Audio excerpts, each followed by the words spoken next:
What's up, guys? Welcome to MTNDAO's first ever demo day. I am unbelievably excited to be here. Barrett, how are you feeling? I couldn't be more excited about what's about to happen today. There's a lot of really awesome teams here that have been here building for the month. There's some really cool projects out here. Definitely excited to share what's been going on with MTNDAO this whole month with you guys live today. Would you say it's been an exciting month? I would say it's been an incredible month. This is probably the best MTNDAO that we've ever had. I think from the talent that has come through, the people that are here, right? Just the overall energy, all the super team members, Monkey DAO members, Solana people overall, although the weather hasn't been super great from a snow standpoint, but that has not stopped the people out here working all day and night. I love it. I love it. Well, my name's Edgar. This is Barrett. We're the founders of MTNDAO. We're going to get kicked off with an unbelievable agenda of founders that we have for you today. And we won't take too much of your time, but throughout the day, we'll be introducing founders, telling you a little bit about MTNDAO lore, and just sharing what we have going on, happening here at the mountain every year. Okay, I guess we'll turn it over to Nick from Sharkpool. Thank you. Hey everyone, my name is Nick. I am working on Sharkpool. I am the co-founder and CEO, and we are working on an institutional staking gateway powered by universities. We currently have $50 million already secured in stake. We operate 10 university validators, and we've distributed over $70,000 to student clubs across the country. So the problem we're solving is that the institutions want yield, and there are providers for staking services. But at the same time, they do not contribute meaningfully to the ecosystem. And all of these institutions, they want to have some impact on the ecosystem and the industry that they're trying to make money on. And essentially, we solve that by offering competitive staking yield. We work with reputationally provable validators. And we're working on building the capital that supports both decentralization and academia and education in this industry. So we chose universities across US and Canada as the perfect partners to work with on this. We work with over 20 universities already, and we operate 10 university validators. And the reason we chose to work with them is because a lot of the staking game is mainly just branding. It's branding and marketing, especially on Solana. The yields are pretty much the same across the board, and it really matters who has the credibility and who can offer the best branding and assets on that side of things. So universities are really trusted globally. Universities like Princeton, Emory, Columbia University are known everywhere. They have strong long-term academic alignment with both blockchain and academia and research. The validator set is distributed, so we're not working with one university or two. We're expanding as much as we can to mitigate the centralization risk and just in general support the validator network. And we also, because we work directly with students who are the main talent funnel and the main, great, smart people who are going to be ruling the world soon in terms of the legislation, business leaders, and all of those people, they are coming out of the top universities today. And what we've built so far over the last 6 years is we partnered with almost 30 universities by now. We have a stake pool with 200,000 Solana and over $50 million across all our validators. We developed a student dashboard, which allows students to learn and interact with the chain interactively and learn and build and be incentivized for it. In those incentives, we paid over $70,000 to student clubs, students themselves, builders, and other projects that we've been supporting. So we have two layers in terms of the whole infra that we operate, because you have to work with both the institutions and the students. So we work with the institutions on the side of they want reliable reporting, they want compliance, they want credible yield and insurance and all of these things. And they're ready to pay setup fees, and they really want to distribute their operations, because right now there's not that many institutionally ready staking providers. On the student side of things, we operate the student dashboard, which is a system for students to interact and learn. We also have different quests, and we also operate a management system where students can view the performance of their validators, and we're working on handing them off fully to the students so they can be the actual operators in this case. We also operate a student accelerator with the first team that's going to be presenting later today, We Split, where we help them get their traction, we help them with the connections, basically trying to do our best to help them with whatever they need to achieve and succeed in this industry. And our revenue model is simple. We operate a stake pool with a commission. We operate the validators, which earn management fees. We have the validator income from them, from the stake pool. Once we work with more institutions, we can also charge them setup fees, management fees, which are in this industry in finance on the yield, especially with hedge funds, they're pretty high. So we are very competitive inside that side of things. And as well as that, we can have upside on the incubated projects. And if we can help the students build their companies and succeed, and our ecosystem also wins from that, that's a win for everyone. So our goal is to expand into as much institutional capital as we can. We're trying to start with the endowments because I feel like there's a very, very strong connection with us, universities, and the endowments.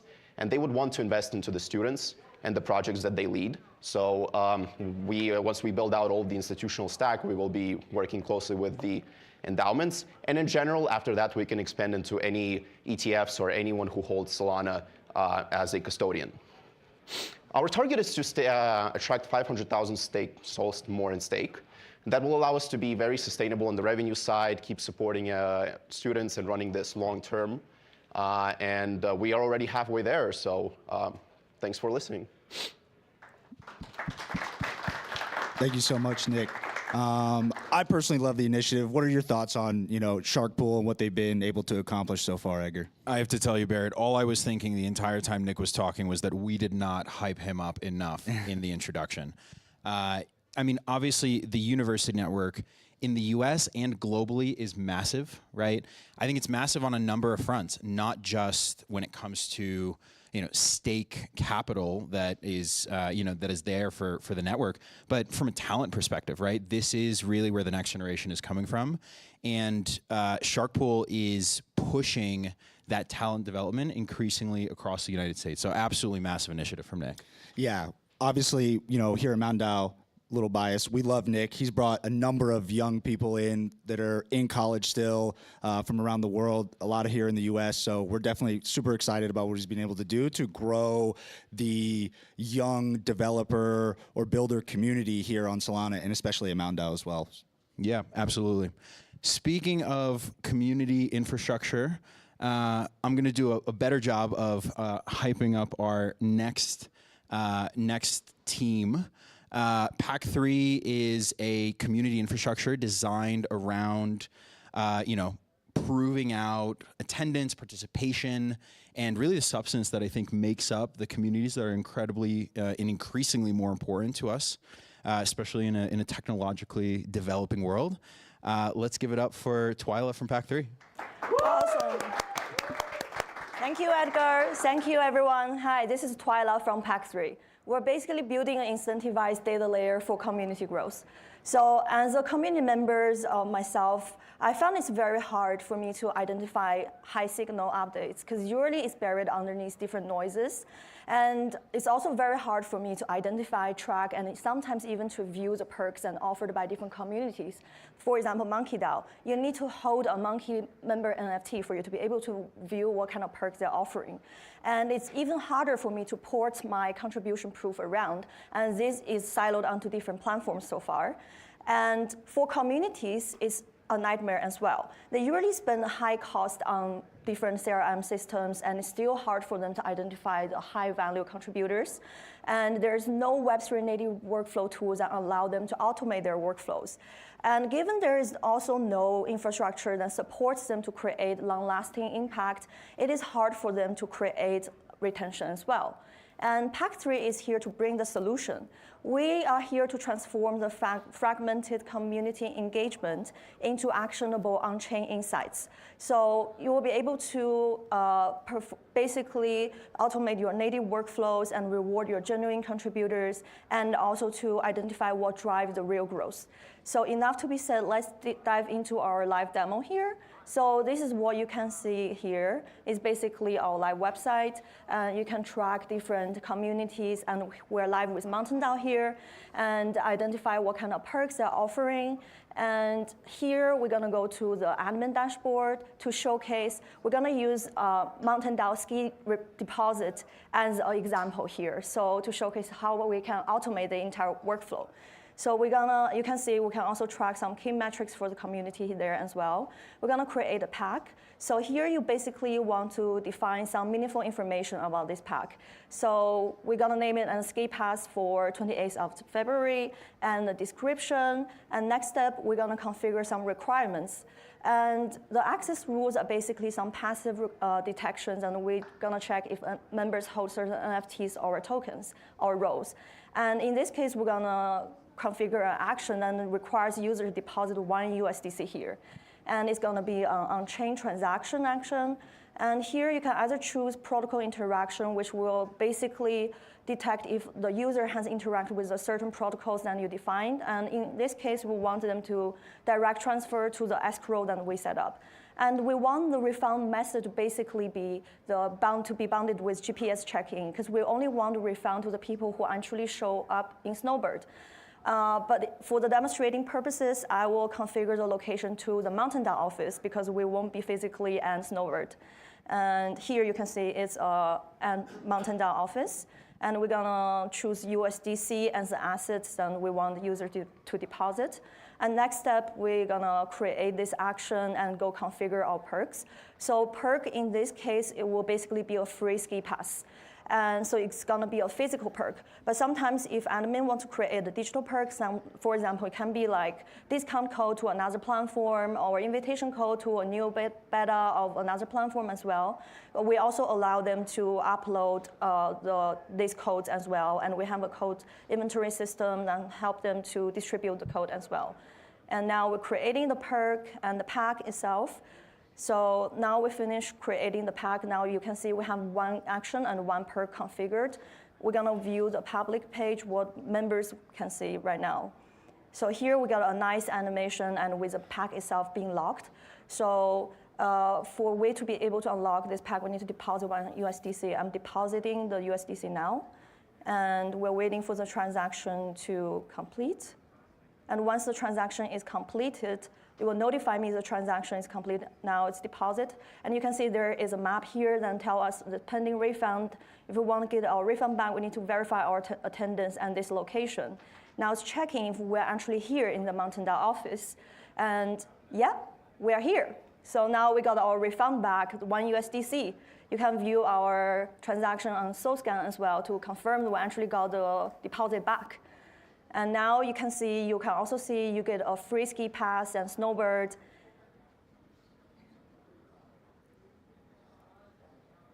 And we're gonna go back to the dashboard, and we can see the escrow manager. You can view who has deposited, get refunded as well.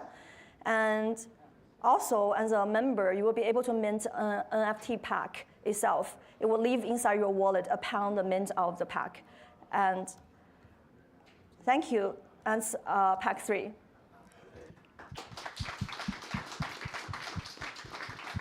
I am finding it so hard not to interrupt the presenters, because I'm so excited about so many pieces of what they're building that 5 minutes of sitting here feels like forever.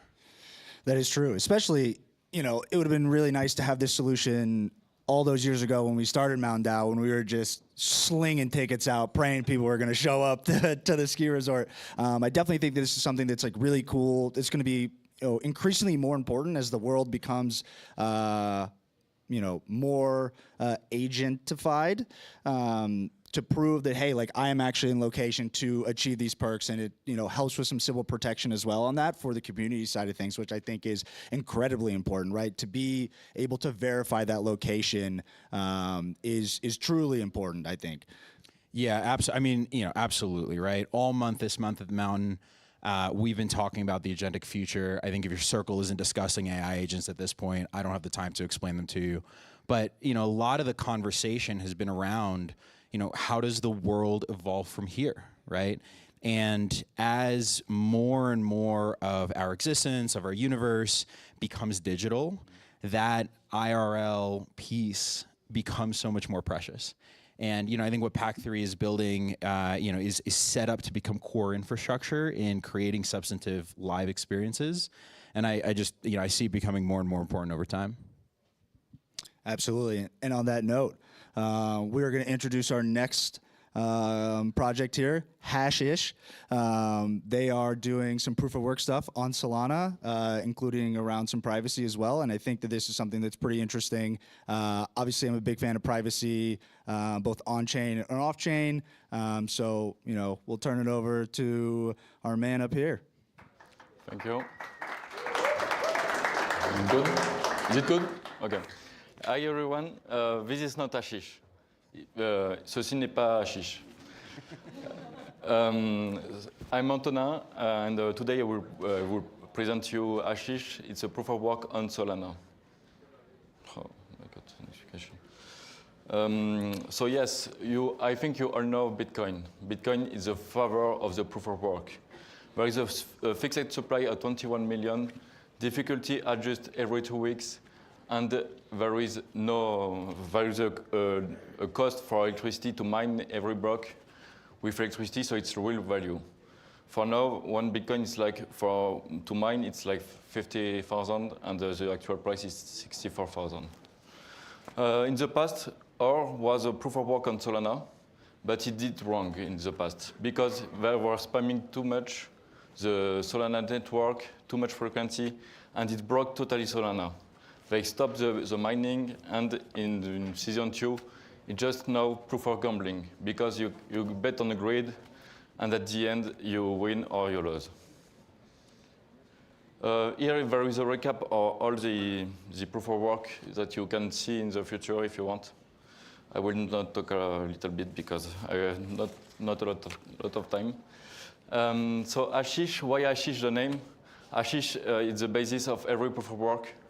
And also it's a meme coin culture, all Bob Marley, of Snoop Dogg, it's Hashish. Strong fundamental, strong meme, tech meme coin, I want to call it. I got a privacy layer on Hashish. I got 2 dark pools. It's possible to encrypt everything, so no one can know who is mining, who is claiming, who is relaying. So I got two dark pool. People are deposit Sol inside it, and they can mine with the layers with an encrypted proof. There is no link between miner, relayer, and claimer. All is private.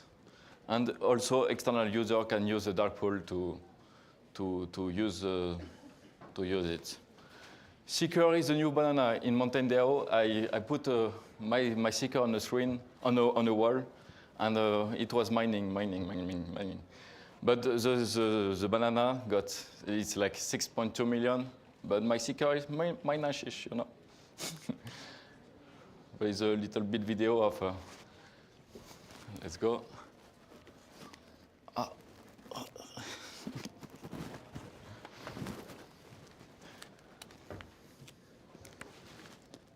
No, that's not a banana for sure. Secure is a new GPU. Why? Because I got 2 different pools on my protocol. I got 1 secure pool and I got 1 traditional pool. So a secure can mine like a GPU, but better also because there is only 150 secures in the world, and there is ton of GPU in all the world. So secure is better in GPU than GPU on my protocol. 2 dedicated pool, 2 separate difficulties, and also we use Solana attestation service to prove on-chain that we are on a secure. So tokenomics. So we got like 1 million supply. There is no allocation team. There is a pre-mined of 0.1% just for the LP, and all will be mined. Every block, you have a fees, a sol fees. It will be used to buy back Hashish. We will burn a little part of it, and we will also provide liquidity. Every block, there is a reward, decrease of reward. Fees is increasing every 2 years. So there is scarcity on Hashish. Sorry for my English. So what's next? Now we are live on DevNet. We got all the miner you can have: encrypted miner, decrypted miner, secure miner, privacy layer, tuples, traditional, and the secure one. You can mine also with GPU, ASICs, and everything. There is in the building, I'm doing the fee automation for the buyback burn, and they're providing LP, smart contract audit, and for the future, I want to put it on mainnet, renounce all authority to don't have touch on it.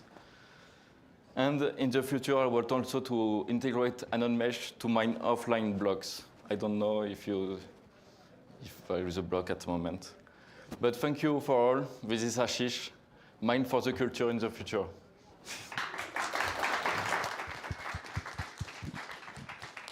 All right. You know, as the world becomes more and more on chain, and I think a lot of these, L1s have moved kind of off of proof of work for the most part, right? How do you look at proof of work, coexisting, either as an L1 or as a protocol on top of another L1, right? Yeah, I mean, it's interesting, right? I think, what stands out to me is that Solana over the years has become this more general purpose infrastructure, right? The beginning of Solana was focused on something that was performant, that was sustainable from an economics perspective, right? And I think we're seeing that is, becoming really multidimensional. I realized, while we were listening about Seeger's tape to the walls of the MTNDAO office mining, that we never introduced the section of the day that we're in. So MTNDAO Demo Day has 3 categories of teams today. We are in the infrastructure and protocol section. That's part 1 for us. And what's been really cool about the 3 presenters that we've had so far is they've each had a different dimension of infrastructure that they're building on Solana, right? What a perfect way to showcase the general purpose infrastructure layer that Solana itself has become. Absolutely. And yeah, I think, proof of work will be around for a long time. I think people look at it as a way to also map to energy markets, which I think is really cool.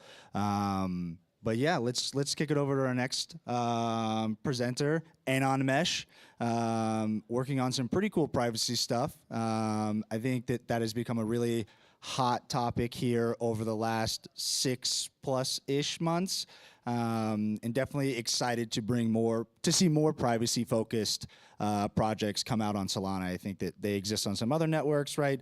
But having some native stuff on top of Solana, I think really elevates the DeFi ecosystem and building on top of these protocols, right? So, Anon Mesh, take it away. All right. Hi, everyone. My name is Jason, and I'm glad to introduce you to Anon Mesh.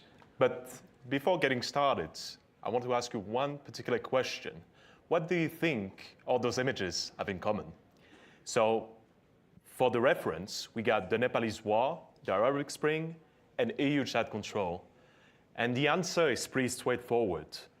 Internet shortage and censorship on times of conflict. But you could imagine a way to go around those type of issues, such as, not being able to have access to your assets, not having access to messaging, not be able to connect with people.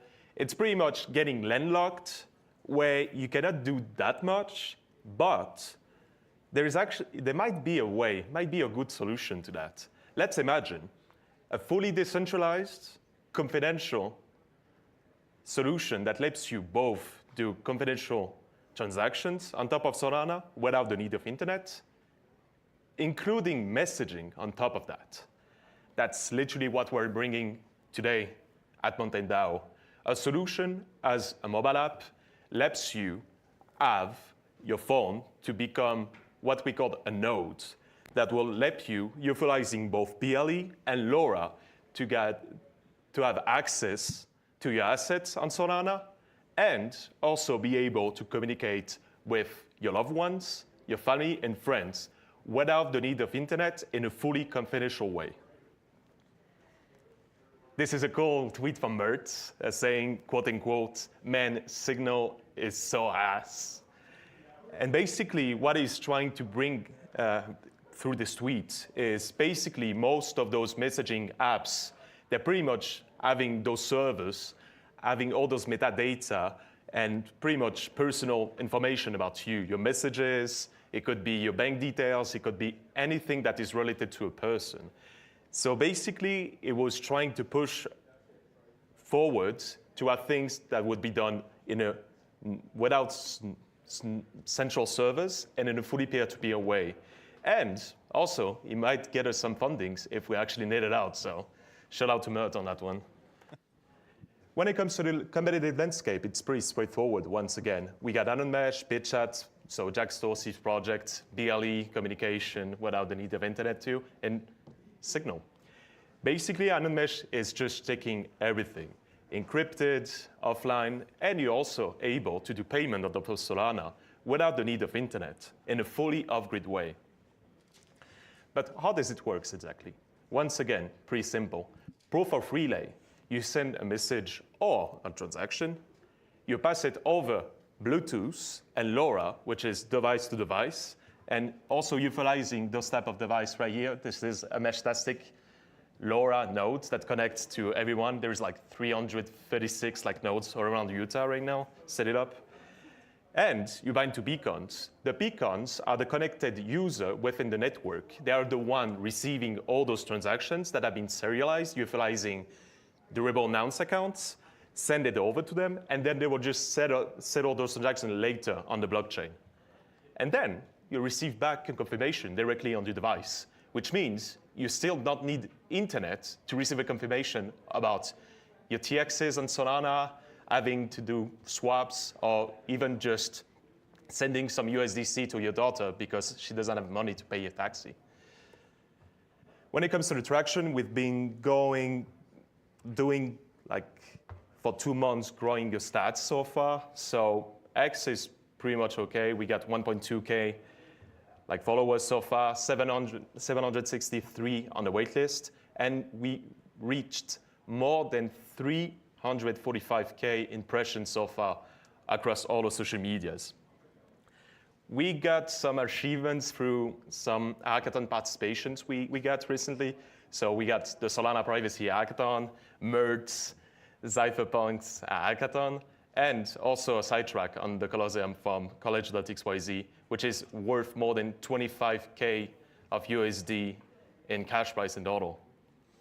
When it comes to the market sizing, it's a tremendous market. It's a huge one. Basically, when it comes to the projected market by 2013, it's about to be $129 billion USD. Digitally reachable emerging markets, it's about to be 114 billion one, but with simply 2% market penetration, that still represents $2.28 billion. The source had literally bottom on the bottom. When it comes to the business model, pretty simple too. 2% on all successful posted TXs, 30% of rev share directly to the beacons and the relayers. We're also leveraging having white labeled Mesh-tastic nodes with Anon Mesh custom firmware, which makes them cross-compatible with both BitChat and also Mesh-tastic within an app, which is pretty nice when it comes to communication and everything, and also referral fees on key integration partners.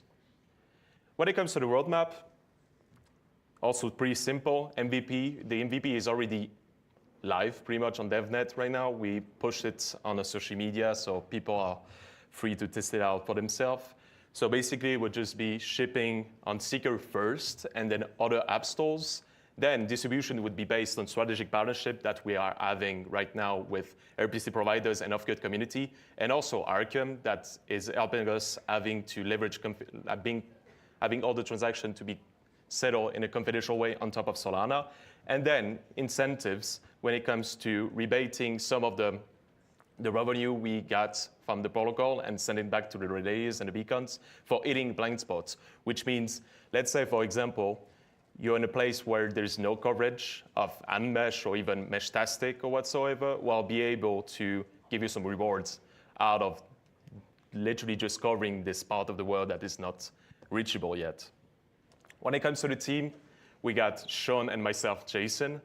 We are coming from, for myself, a fintech background and a telco background. Sean is pretty much crypto native. We're both technical. So we're making like pretty good team, to be fair. We're working in a way where I couldn't imagine it would work actually at first. But shout out to Sean on that one.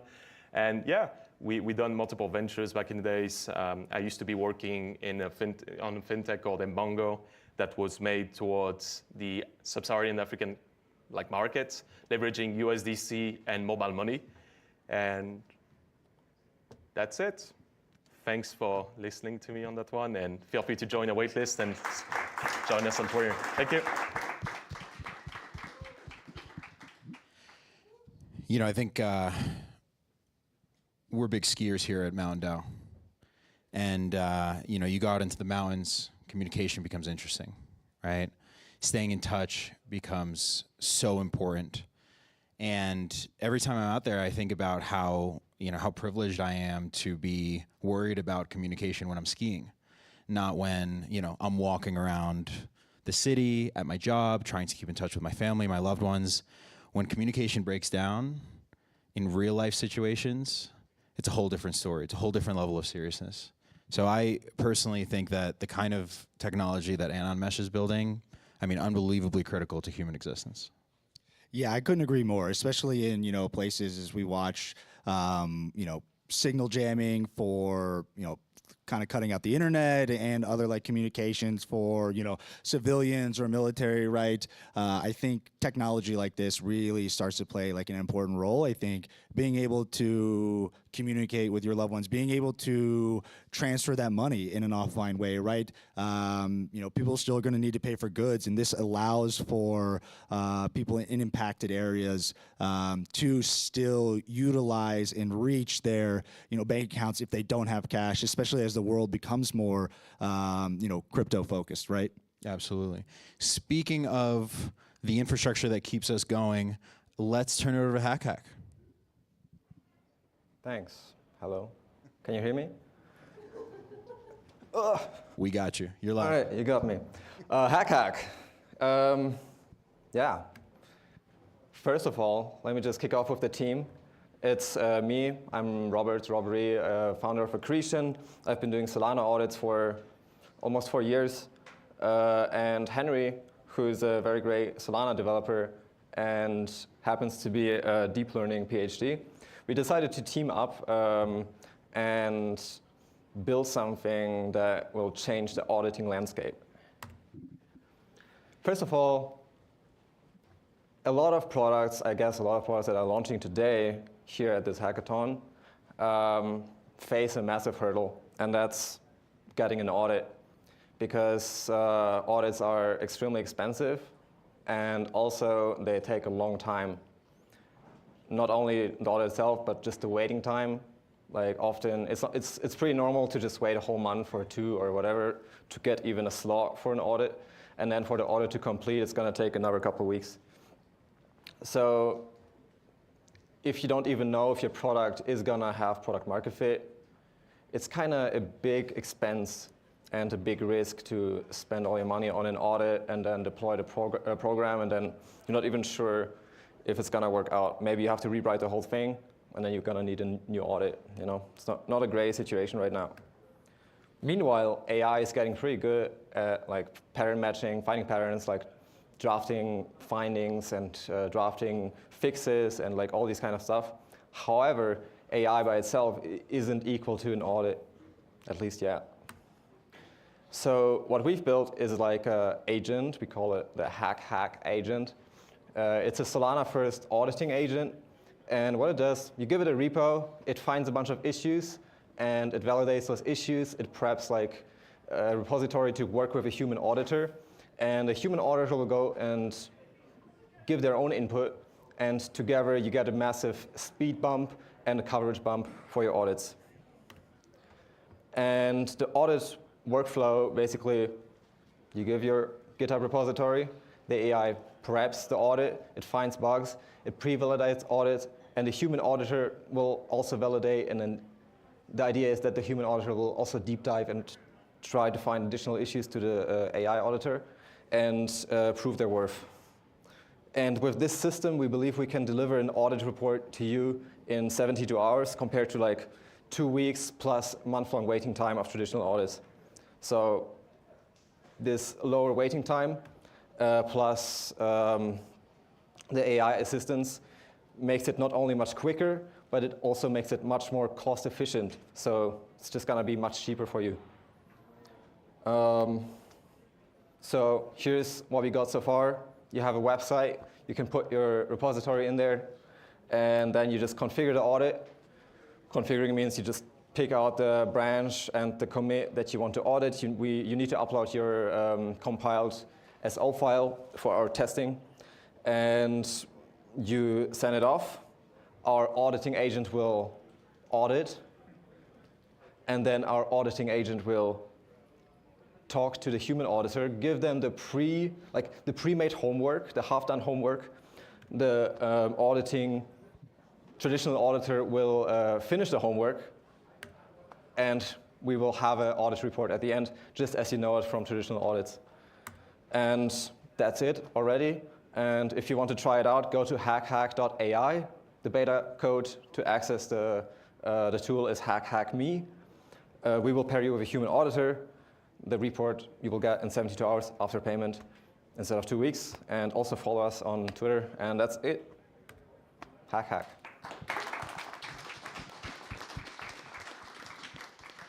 You're about to get a lot of applications for this. I can tell you that right now. Especially as I just got a quote for an audit on one of the smart contracts Ranger's been developing for $200,000, and it'll take a long time for that to even complete. So I also was one of the early beta testers of HackHack, which was really cool. So I got to see it in action here at MTNDAO, and it found some pretty cool stuff for just being an AI agent. I think that this is definitely part of the future. I think these auditors will be able to leverage these tools to build better tooling for themselves to help improve efficiency of audits, right? As well as bringing that cost down, right? Because I mean, as Rob said, right, that $200,000 is a lot for somebody who's trying to find product market fit, right? When you think about agentic audit software like this, right? Are you doing, how do you think about it from Ranger's perspective? Are you auditing kind of periodically? Are you thinking about integrating this type of stuff into your CI? What's kind of your view there?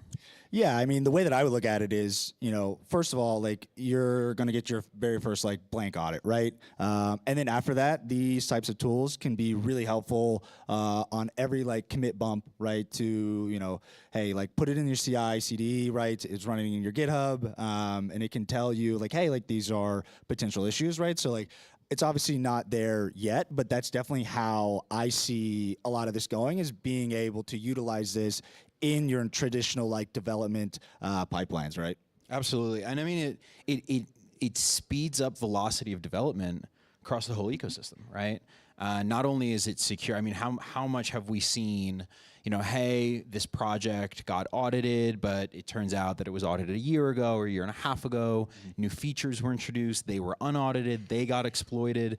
Now we're talking comfort from the development team side, right? That they have continuous oversight on the security front, which I just think is absolutely enormous. Yeah, that. I also like how he is honest that there still needs to be a human in the loop, right?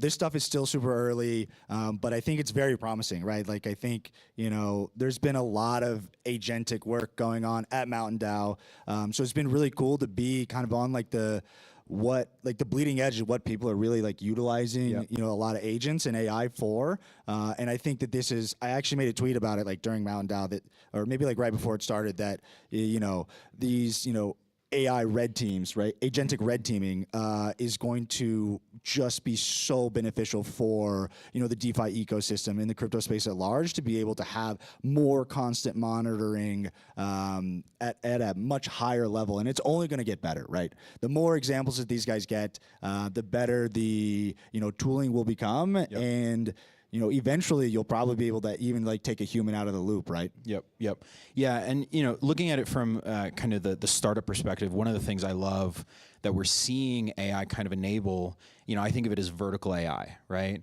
AI-powered startups that are doing the same thing that they would be doing pre-AI, but now powered by AI that allows them to really, provide the same services that they've always wanted to, way more efficiently, right? We're seeing these teams be much smaller, produce much more, and take on more customers. So hopefully, all of that inbound that HackHack is about to get from that demo is easy for them to handle. And speaking of AI, our next man up, Living IP has been developing some pretty cool stuff with agents. I've been chatting with him over multiple years now, but really this project I think has come to life. It's been pretty cool to watch him on our journey through Mountain DAO over the number of versions, right? So very, very excited to see this next piece. Hey guys, I'm Metaversal. I'm the founder of Living IP, and we're building intelligence that we're allowing you to own the intelligence that you help build. Intelligence is exploding, wisdom isn't. AI is solving previously unsolved math problems. It's writing the majority of code at Anthropic, at Google, at YC startups, and the cost of inference is dropping by 10 to 50x every year. But all of that intelligence stays siloed. None of us get the credit. None of us get any say in what AI becomes. Intelligence is exploding, wisdom isn't. Every conversation you have with ChatGPT feeds their next model. OpenAI, Anthropic, and xAI are collectively worth 1.5 trillion. That's built on your data. You get no credit, no compensation, and no way in. Anthropic settled a $1.5 billion training lawsuit on pirated books. Reddit charges $70 million a year for content that users created for free. You build the intelligence, but they capture the value. But what if AI got smarter from its community, and the community owned and controlled what they built? That's collective AI. You share your expertise, the agent evaluates it, integrates it, and credits you on chain. The AI gets sharper, and you get ownership. Not bigger models, not more data, a different relationship between humans and AI. Navigating the next decade requires collective coordination. AI, energy, internet finance, health, space, and climate. The hardest problems of the next decade are interdisciplinary, and all of these industries will be disrupted by AI. That presents an opportunity for us builders and also for investors. But no single AI can hold the full picture. You need to aggregate the intelligence of experts. You need specialized intelligence for every domain that's connected. That's what we're building. We're building one collective agent for every industry that matters to a good human future. We're starting with 7 key industries: media and entertainment, internet finance, decision markets and ownership coins, eventually space exploration and development, AI, health and wellness, robotics and manufacturing, and Web3. And these agents will grow over time, learn from their contributors, and distribute ownerships of themselves. Tolly had a vision for Solana of a single global state machine that synchronizes around the world at the speed of light. But what if the global state machine could also become a global brain, a collective knowledge and intelligence substrate owned by its contributors? That's what we're building at Living IP. Now let me show you what it looks like.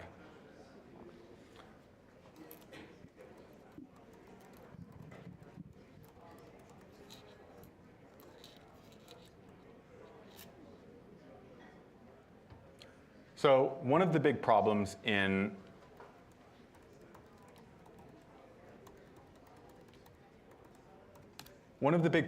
internet finance is that there's lots of opinions, lots of ideas on whether buyback should be allowed, when we think companies should be able to be liquidated, whether communities should be able to make proposals for companies, what level of autonomy founders should have.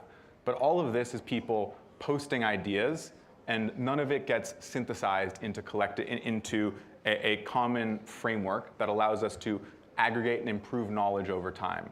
That's what these AI agents help do.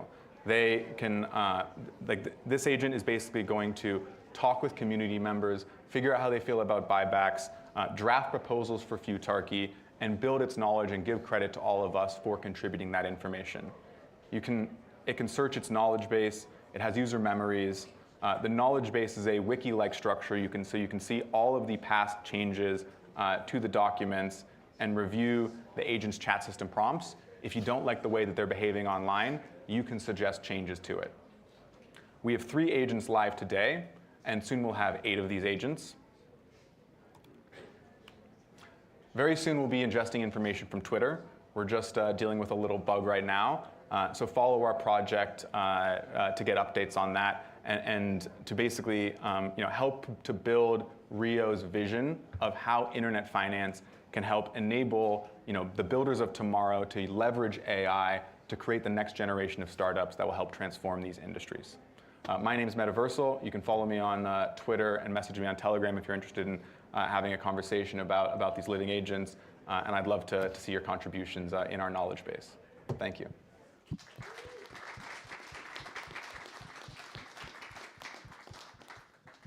Intelligence is growing, wisdom isn't. Sounds like something my parents tell me on Christmas dinner. I'm doing more every year. It's just a question of whether anything I'm doing is valuable. What'd you think, Barrett? I mean, I think that this is something that's pretty interesting. Obviously, us at Mountain DAO have been, big on the MetaDAO side of futarchy. I think that generally speaking, futarchy is relatively complex to understand for a lot of people. I think more people are looking towards, agents and AI to help them distill information, right? And so enabling a community or a project or a company, right, to distill this information from a number of different sources and help, translate kind of more complex mechanisms to more individuals, I think enabling that intellectual sharing of these ideas is really important, and I think will provide like a lot of benefit, especially and even to agents, right? As agents want to learn about things, right? Having another agent to talk to that can like rapidly go through communication and iteration is, I think, going to be something that is incredibly sought after here in the upcoming year to the rest of the future, right? Yeah, absolutely, absolutely. And another great, I think, representation of the multidimensionality that is becoming Solana's infrastructure, right? All of the different things that are being built on top of this blockchain. Speaking of multidimensionality, our next presenter, I want to call this out because I was so impressed, is a last-minute addition to our schedule today, but. On the application, on the demo day application, instead of submitting a deck, built an entire website to pitch us. And I thought it was such a perfect representation of the velocity, the polish, and the quality of, of assets and deliverables that you can build today. Everything is becoming, high quality. Everything is becoming interactive. And I think I think we're going to see AI kind of push even more in terms of product quality. So I'm super excited to hear this one. Yeah, me too. And to add on to that, I think when we looked at the app, right, and we saw his deck, aka this like app, right, this website, I was like, I don't think I would never put a pitch deck together again, right? I would personally have a website like this. You can do so much more. It's so much more compelling. It's different, right? And that was, something that, again, like why we, chose to bring up Uprock. Thank you. That's awesome to hear that. That's great, man. Thank you so much. Good morning, everybody. So yeah, do you see the screen yet? Okay. So Vibe Research changes everything. Humans thrive on stories. It's how we make sense of the world.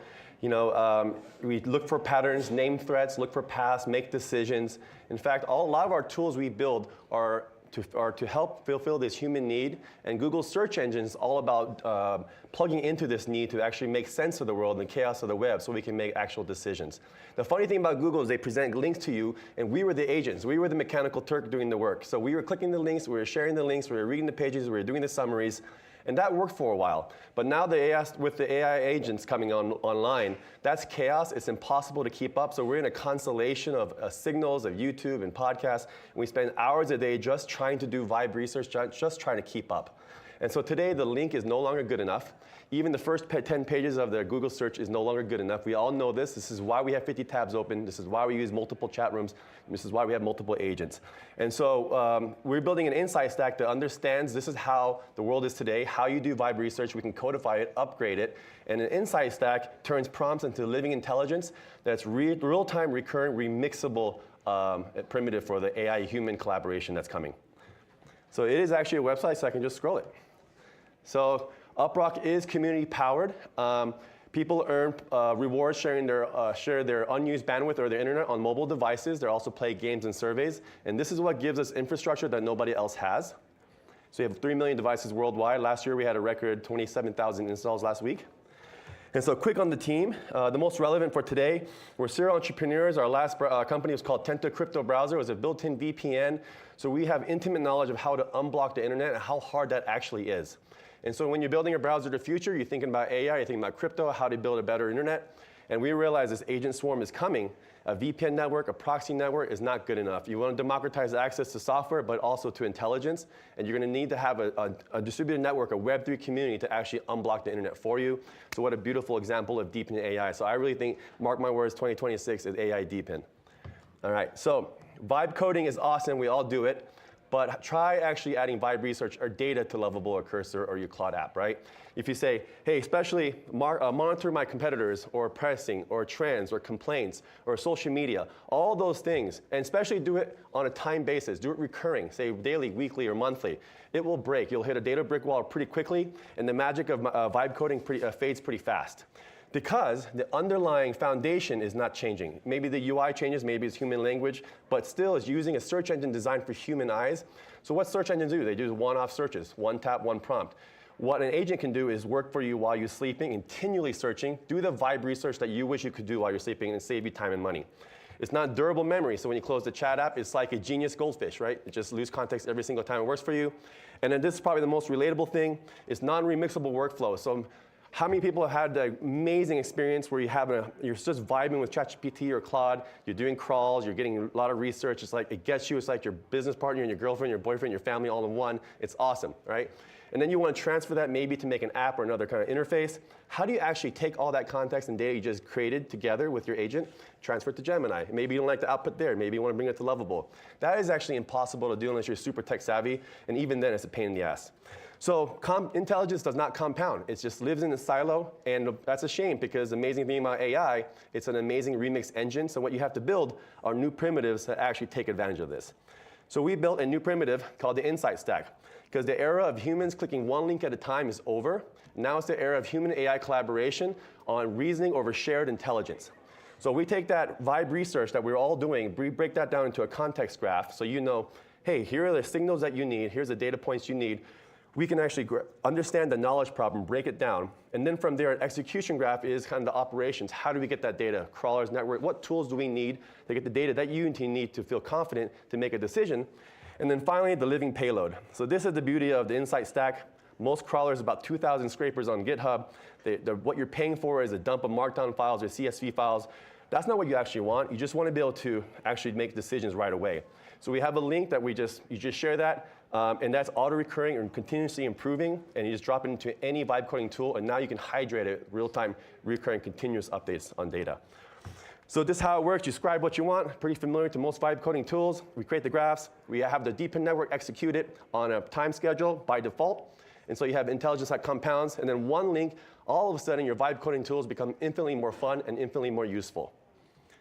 So I want to just go through, since I don't have too much time left, I think try our tools out today, uprock.ai. Turns out if you take this insight engine, just apply it to one domain name, which is also a stack of URLs, you make the most beautiful optimized AI sitemap for just your site.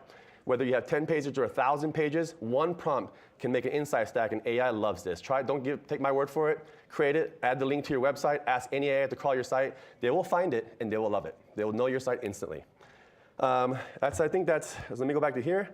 So for today, APIs are ready for MCP, so build with us, uprock.ai.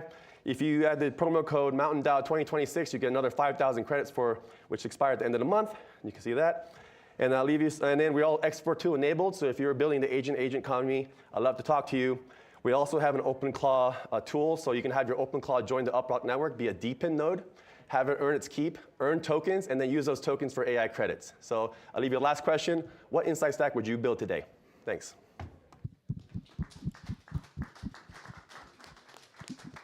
Yeah, I mean, I think, you know, it's been pretty cool to watch like all of the people pushing on like agentic research, agentic development, agentic red teaming, right? I think that, you know, the X402 MCP stack for enabling agents, you know, intercommunication between one another. I think he hit on a number of great points, right? You know, humans click a link at a time and we look at it and we process it really slow. Agents can rip through hundreds and thousands of links and culminate data so much faster, right? Yeah. Obviously, you're doing a lot of stuff in, you know, AI and agentic workflows, right? Like, how do you see this really being able to impact people like yourself or people who are, you know, building stuff with AI and the interconnectivity between them? I mean, so much to say here, right? I think one of my many things I loved about Uprock's presentation is that it really you start seeing the agent as the atomic unit, right?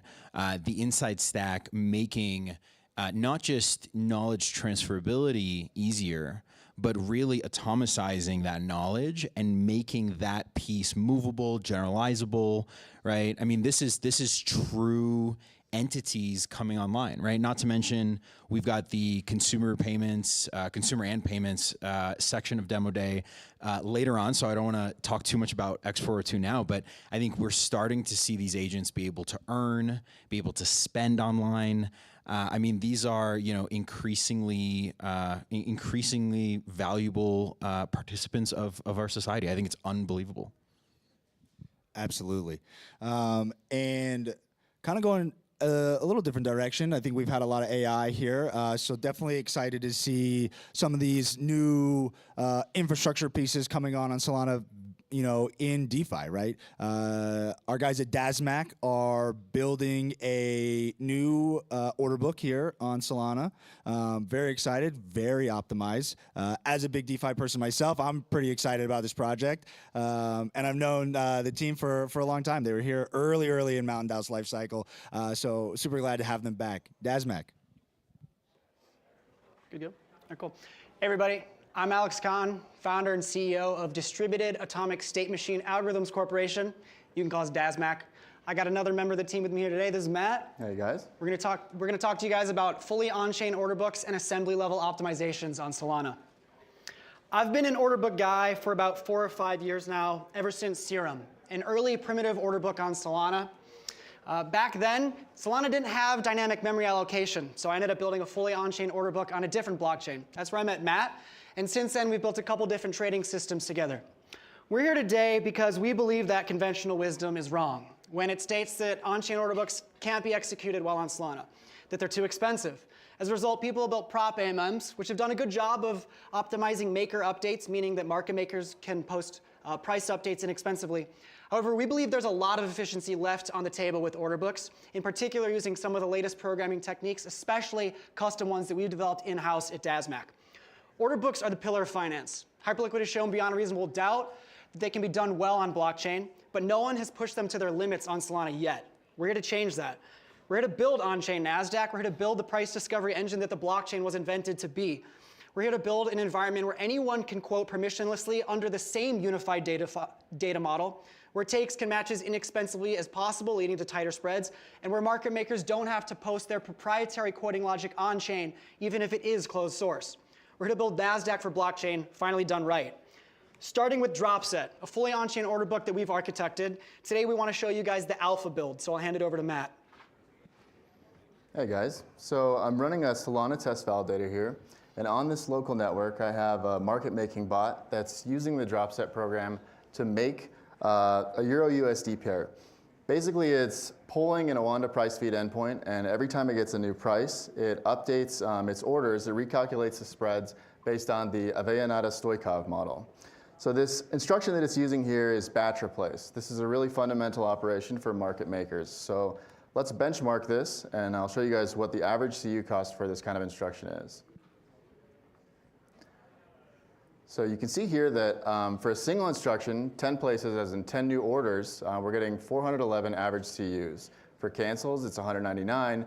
And then when you have 10 places and then 10 cancels, or the opposite order, so when you're replacing orders, it's 477 on average, which is about 240 CUs on average per order. These benchmarks are all available on our open source repo. You can see them on GitHub. We also benchmark Dropset Alpha versus Manifest and Phoenix Legacy, where we're about 20% CUs across the board. This is using the latest high-performance Rust programming frameworks, notably Pinocchio from Anza. However, we can do better. We can do a lot better. We've been pioneering at Dasmac novel SBPF assembly programming techniques, and because we want to share the knowledge with all of you, we've created opcodes.dasmac.com, which the screen here might not like as much as it did when we weren't plugged in. One moment.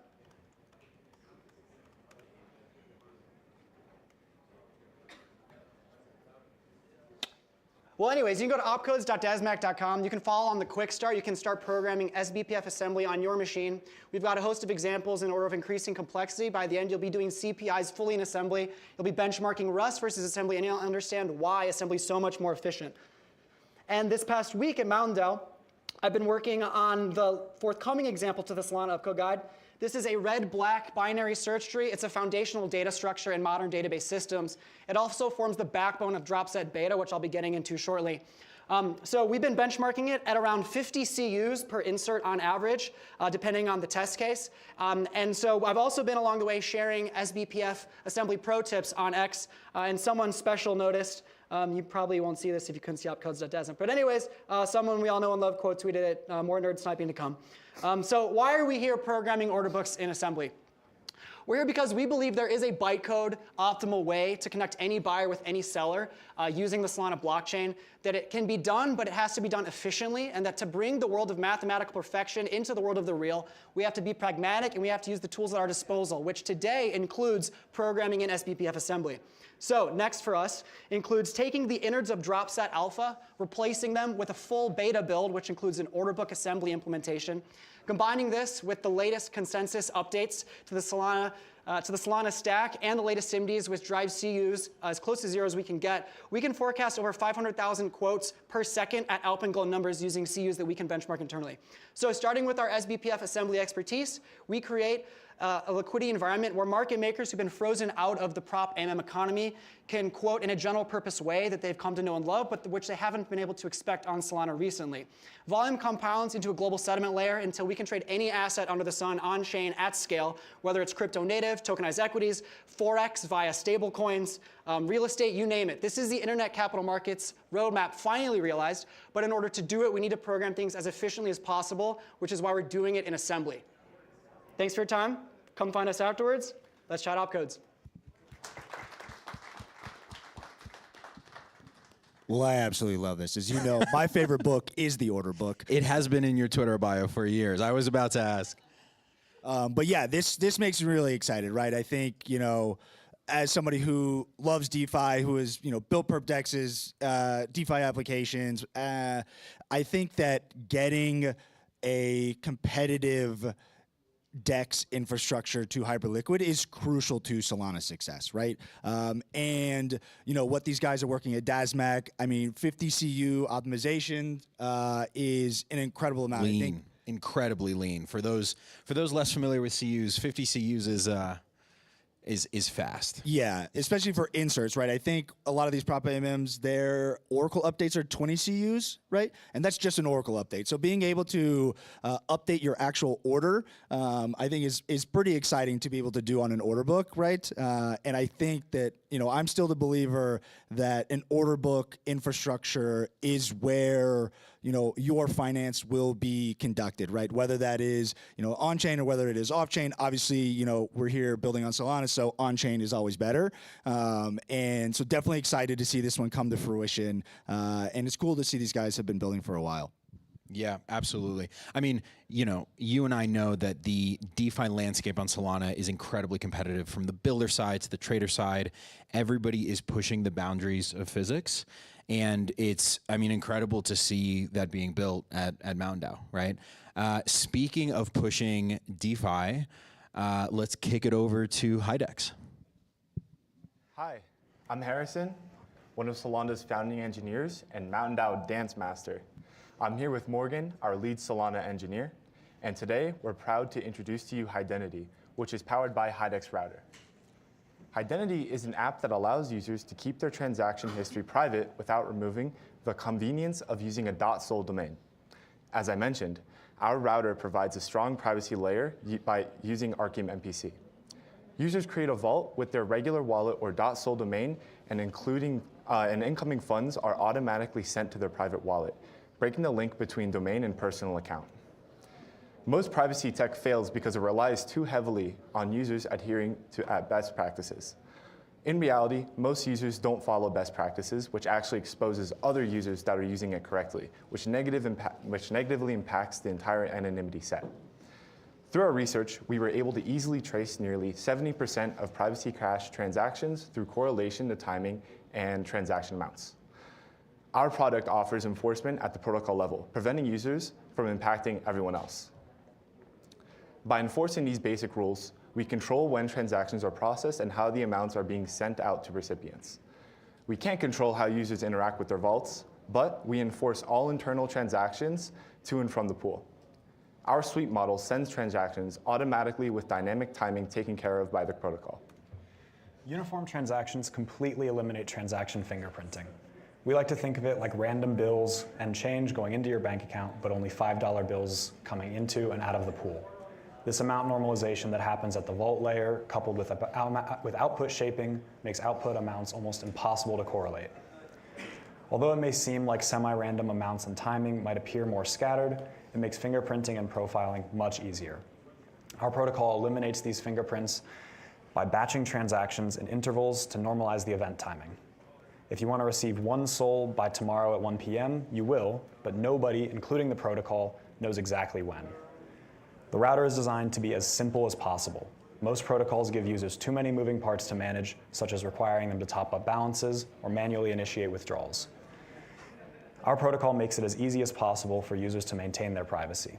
Simply create a vault, set your preferences, and walk away. In our demo, we'll walk through the core flow, which we built for the Solana Privacy Hackathon.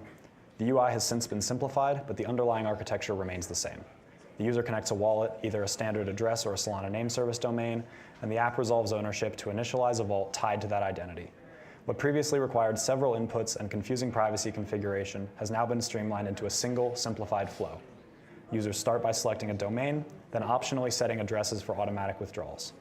Even when selecting minimal residence time, user privacy is still enforced and doesn't affect other users' anonymity.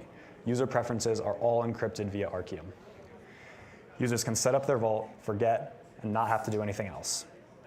Here, we send some Solana to the domain we just registered, and after our residence time elapses, our Solana is available for withdrawal.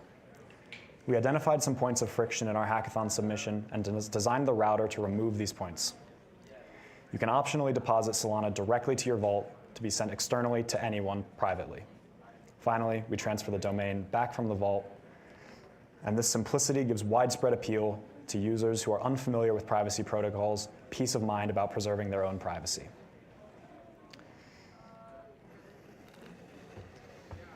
Thanks for watching. You can find us and other products we're building at Hidex.io, and you can follow us on Hidex_IO. And you can also follow our team members here. Thank you guys so much.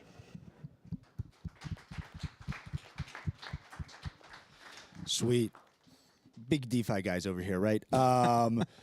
You know, I think we have all, you know, since the early days of Solana kind of looked at like, hey, how do you, you know, make stuff private, right? I think, you know, a lot of people that are in Solana that have built and are building in DeFi have a pretty significant exposure from TradFi as well, where they have a lot of these technical tools or just abilities to, you know, maintain private when they are moving money, when they are trading, right? So they don't leak alpha, right? And so, how do you see, do you see this as being like really important in DeFi? Are you, more on the side of like you used to care and now like, hey, like, look, this is now the open finance world, and so like you either are going to adapt or fall behind while trading in like a public manner?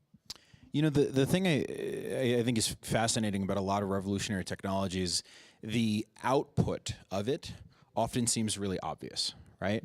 If you were to ask me, hey, Edgar, do you want to publish your banking transactions to the world all the time? I would say, no, that sounds preposterous, right? But we've been living in that world on chain. And we've been doing that. We've kind of rationalized that mostly because of the difficulty of doing the much more intuitive thing, which is keeping our privacy, right? And I think we see this with communication. We see this with financial transactions. This is not kind of a new conceptual problem. The implementation to support privacy infrastructure is incredibly complicated. And I think it's funny that after all of that work, right, what comes out is just a really intuitive, seemingly simple world where I just get to keep private what, I think should have always kind of stayed private. So, I mean, for me, privacy on chain when it comes to financial transactions is incredibly obvious and a marvel of engineering. Awesome. All right.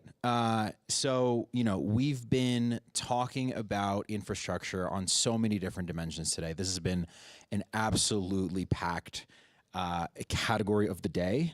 And it feels like we're not even close to being done with it. So we're just going to keep going. Next up, we've got some really interesting robustness tech around dynamic anti-MEV. And we will hand it off to Reflow. Thank you. All right, so my name is Gage, co-founder at Reflow Technologies, and I'm wrapping up the first section of Demo Day, so I'll make this quick. I'm here to introduce DAM, Dynamic Anti-MEV, a MEV blocking primitive that resides in the program layer. Solana was robbed over $500 million due to toxic flow in 2025. Toxic flow is profit extraction due to information or systems edge. If you've traded on Pump or Axiom, you have been a victim of MEV, most likely sandwiching. Sandwiching occurs when a malicious validator reorders transactions for their own benefit. They inject their own front-run transactions in front of a victim and their own back-run transaction after, forming a proverbial sandwich around the victim. This directly impacts the victim's execution price and robs money from their swap. The current solutions do not solve for MEV in the environments where MEV happens the most. Prop AMMs, order books, perps exchanges are not quoting or listing the freshest pump tokens. There are anti-MEV AMMs, but they are typically using 4-slot windows and virtual limit orders, much too slow for a fast-paced environment. You can use the MEV Protect RPC, but by the time you land, price will have moved against you. So what's the answer? The answer is DAM, Dynamic Anti-MEV, an AMM with an in-program AI model, a tiny logistic regression model that scans an incoming swap for signs of toxic flow. Based on these signs, it will generate a toxicity score. The AMM will then respond to this score and widen the fee accordingly. This has the effect of blocking most toxic flow or heavily taxing it. Our model is able to catch roughly 79% of toxic flow with a false positive rate of less than 0.2%. It was trained on over 200,000 mainnet transactions. Toxic transactions were sourced from Jito and Sandwich.me. Benign and unknown transactions were sourced from the Jupiter, DFlow, and Titan routers. There are many structural differences between a MEV transaction and a user swap. CU optimization, wrap souls the basement, circular swaps, multiple dexes with the same token in the same transaction. These are all things a model can reliably identify on chain. No hard-coded logic, just deterministic inference that costs 6,000 CUs. Let's jump into a demo. I'm going to switch computers for this.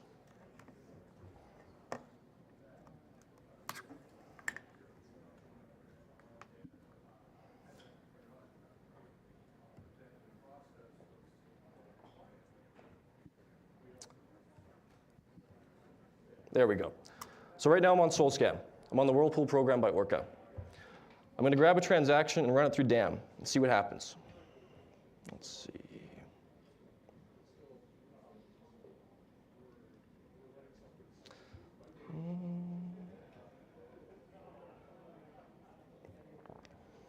So here I'm using Codex to aggregate the results. And what we're doing now is we're running this transaction through DAM. This is the same off-chain model as the one we're running on-chain. It is going to scan the transaction and look at over 41 different data points. It will then generate a score, either toxic, non-toxic, or false positive. Let's hope it's not the last one. So the model says toxic. Let's investigate.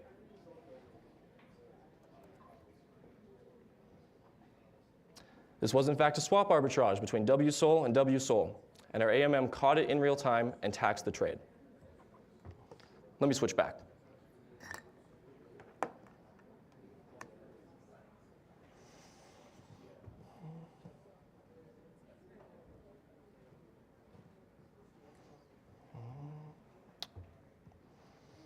So, and about our team.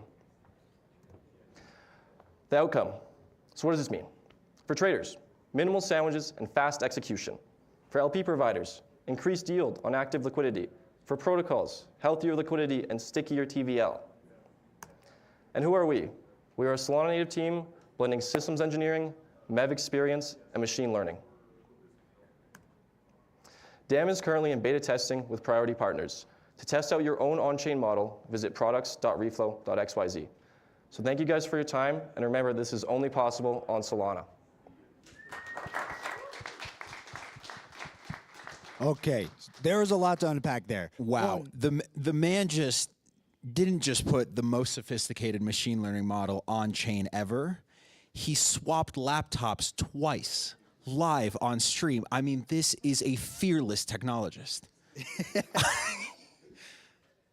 What do you think? Yeah, give me your thoughts. Yeah, I mean, you know, I was up at 2 a.m. with these guys last night in the office, talking to them about their model, and I was blown away that they were, you know, putting a, you know, model on chain for their program to CPI into, right? To be like, hey, is this transaction toxic or not? Yep. So talking with them last night, it was really cool to, you know, kind of hear what they have been building. I think this is really interesting. And what's cool is, you know, other teams can also, you know, benefit from what they're building, right? Since it is a program, you can, you know, CPI into it, utilize the weights that they have put on chain, or as you saw, they allow you to put your own model on chain. And I think that there's a lot of really cool stuff on DeFi.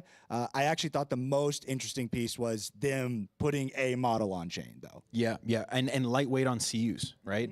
Again, this is usually when you're looking at this kind of breakthrough, you're seeing something that is, you know, proof of concept. It's bloating transactions, right? You can't do a lot with it. This is properly integratable into production workflows today. Incredible. Absolutely. Okay, and then on to our next one, Unbrowse. These guys, this kind of goes back to some of our earlier stuff on like the protocol side for agentic web, right? Agentic flows. So really excited what they've been, you know, what they've been cooking with Explorer 2 and MCPs here, you know, tied to agents and Solana. So Unbrowse, take it away. Hello. Oh, it's connected. Okay, perfect. Okay, so. Yeah, so as you guys probably know, right, if you use OpenClaw, whenever you want to get anything done, like fetch any data, maybe if you want OpenClaw to like fetch, like, let's say Jupyter prices or something like poly market prices, it will do this really weird thing, right? And it's called the browser. It'll open the browser, click through the browser like a person would, and then basically be a person, basically pretend to be a person interacting with another machine. So if you think about it this way, right, you have a machine pretending to be a human to talk to another machine. So at Unbrowse, we realized that this is a really stupid inefficiency, and we could cut the costs of tokens like 90% and increase speed of data retrieval and actions by just skipping the browser entirely. So what we built here is essentially two things, right? We've built the browser for AI agents. And when I say browser for AI agents, I don't mean like, hey, I'm doing a perplexity comment. I'm not doing Atlas. I'm basically making like a browser meant for the agent to use. Yeah, so how it basically works is there's like, so basically, agents can think they can't really browse the web properly. They look at the screens, right, like us humans do. The web is not designed for agents, they're designed for humans. So every website, even though we already say they don't have APIs, like public APIs, they technically kind of do. It's just that they're not documented. They are just hidden behind the screens. So for example, if you look at Twitter here, you have like, this is a typical Twitter feed, right? You have Sam talking, and then if an agent looks at this screen, it sees this massive HTML blob after it spins up a very heavy browser and then reads 10,000 tokens. When technically, you could just call the API, but you can't because the Twitter API is paid and everything. But so what we did is that we index the internal APIs of whatever websites agents need to use so that basically you cut costs by like 90% because it's just pure JSON, something like this over here, where instead of looking at 10,000 tokens, it's just 1,000 tokens. So what we have here is a browser, a search engine, and a knowledge graph, where basically you drop in Unbrowse as a skill into any agent, whether it's OpenClaw, whether it's Cloud Code, and it just replaces the browser experience with a skill that calls the APIs directly. And that's it. It's way cheaper, way faster. And the thing about it is it's X402 enabled. So by having X402 enabled in this system, right, you get to actually provide the relevant parties fair compensation, right? For example, let's say I go to Twitter and technically you'll be flooding lots of API requests and not compensating websites if you didn't use X402. But with our system in place, you can actually, instead of spending token costs like 10 cents for like a scrape, you can spend like a cent and then give that 1 cent directly to Twitter and give fair compensation to them. So they can claim the fees, sort of like a LP, and then basically run around with like being okay with having APIs be indexed. So yeah, here are some use cases. And yeah, there's a huge flywheel that we're trying to turn to the mode where the more agents use Unbrowse, the more APIs are discovered, and there are more integrations that are enabled, which means more agents will want to use Unbrowse, so we can create this massive network effect. Yeah, so this is our stats. And I'll do a quick live demo here. So this is within Cloud Code. I have Unbrowse loaded inside here. I'll do something really simple, right? Let's just try Jupyter prices, right? So let's Unbrowse for Jup price on Jupyter.ag, right? So I didn't really create a custom skill for Jupyter, but this will basically call an existing previously indexed skill that was using the Jupyter's internal APIs and reward them X402. So now it's calling APIs.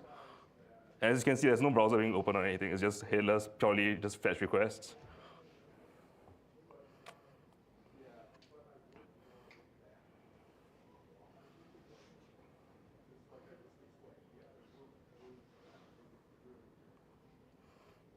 Normally you wouldn't see this because it's like on the OpenClaw, but this is Cloud Code, so.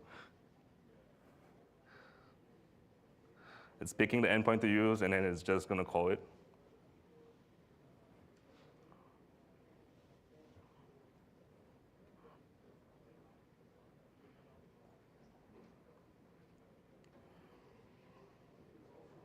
Oh, I think no, forget about it. Wait, I think it's loading. Give it a while. I didn't think I indexed this previously, so it's actually loading as it goes right now.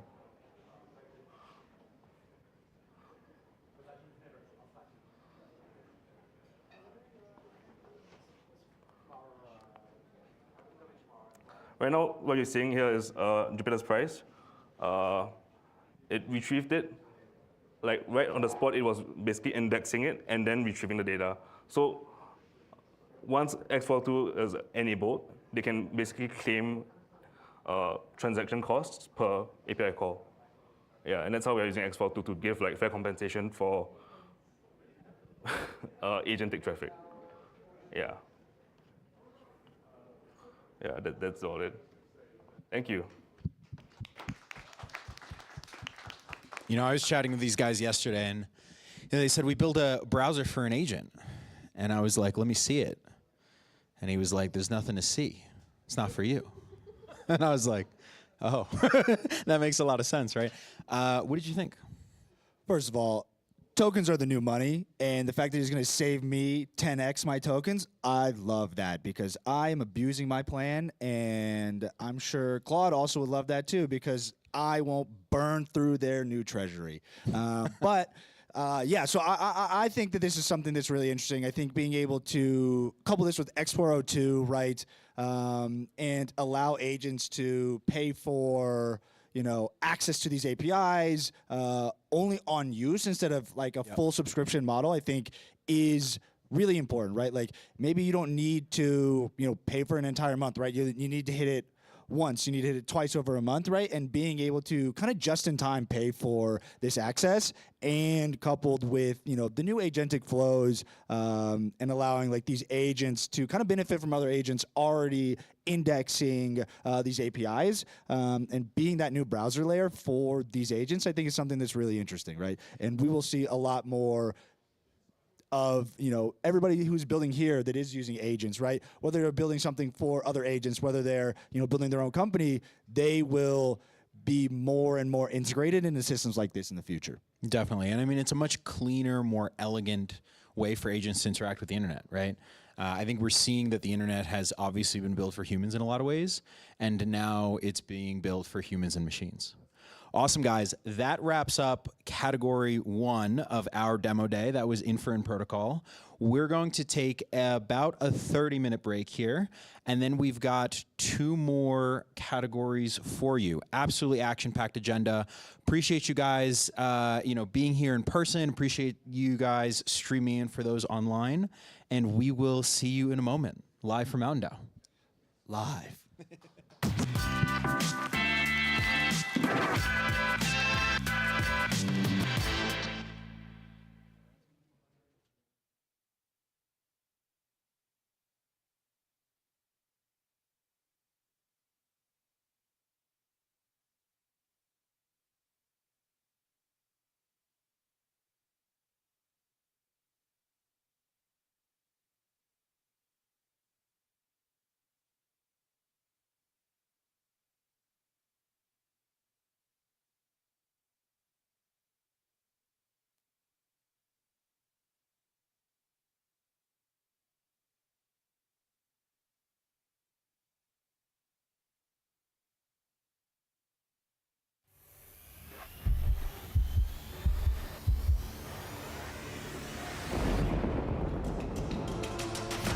This first week is absolutely insane. Like everyone's chilling, everyone's working, everyone's grinding. I'm meeting so many new faces, like people I've never seen before at any other Mountain DAO. We're sponsoring this event because we want to connect more deeply with the different developers that are on site. I believe that there's a breakpoint for everyone, and there's like a breakpoint for developers, and Mountain DAO is actually the place for that.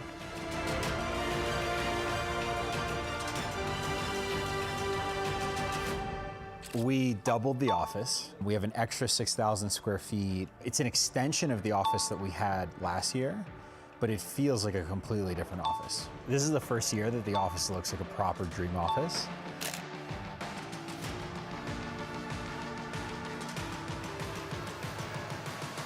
Everyone's like having a good time. It's not forced, it's like very organic. 11? And you're clocking at 2?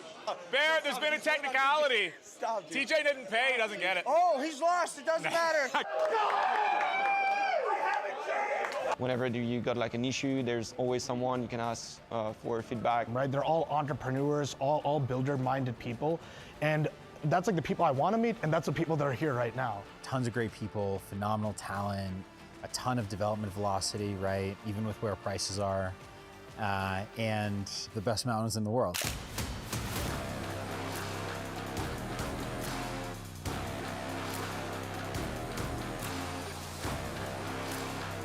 Mountain DAO's culture is around testing your limits, pushing your limits, and coming out of it somebody stronger. It counts in the office and it counts out in the mountains. So I think my tip is just to embrace the adrenaline, see what you're made of.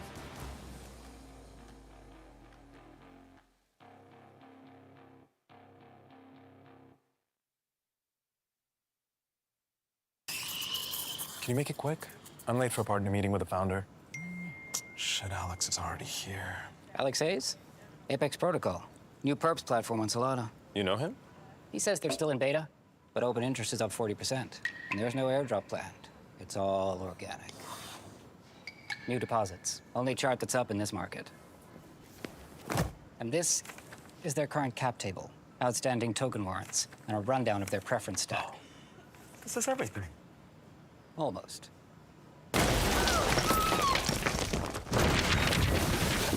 That's the entire on-chain transaction history, so you can check if the volumes are real. Feels nice when someone does the research for you. Introducing Lightspeed IR by Blockworks, your Solana starting point for on-chain data and institutional research. That's their Discord server logs!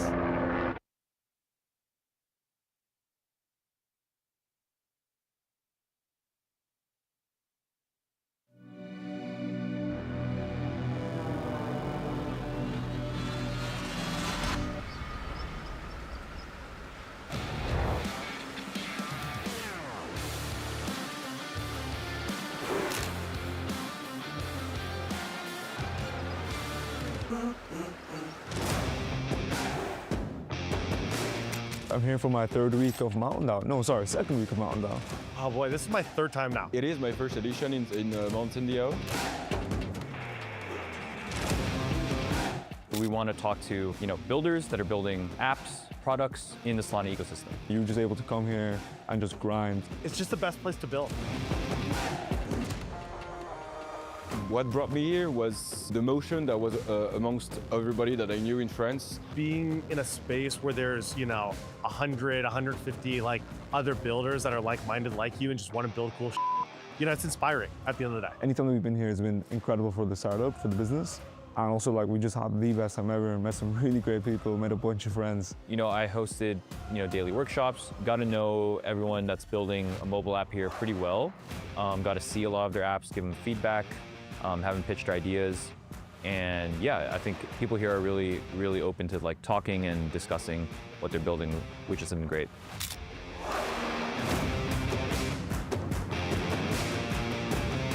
It's great. I love every single day. Sometimes feel tired, but not really, because it's just the energy of the room keeps me going. And even at 1 a.m. after being here all day, I just don't want to go home because of the conversations, because of the people. Just come here and spend as much time in the office as you can. It will not disappoint.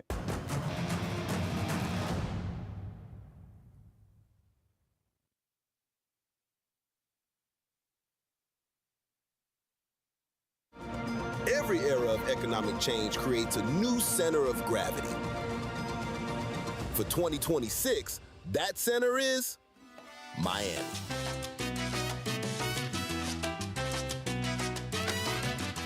Whether it's trade through the cargo gateway of the Americas or the rise of Brickell as a modern financial hub, Miami has turned cultural momentum into economic gravity. A place where capital moves faster and builders don't wait for permission. Miami has accelerated the connection between the northern and southern hemispheres. That's why this year, Solana Accelerate lands in Miami alongside Consensus, uniting founders, institutions, and policymakers inside a city shaping the next phase of internet capital markets. Solana Accelerate Miami. See you there.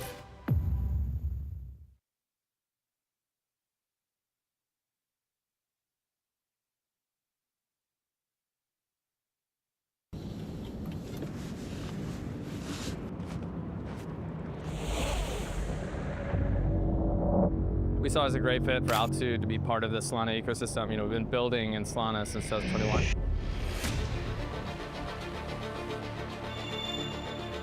I've been to Breakpoint, I've been to Accelerate. At conferences, you never really get work done, but here you actually do, and you get to be around those really smart people. Coming in early, staying late. Winter, summer, that's the best place to build. MTN DAO vibe is immaculate.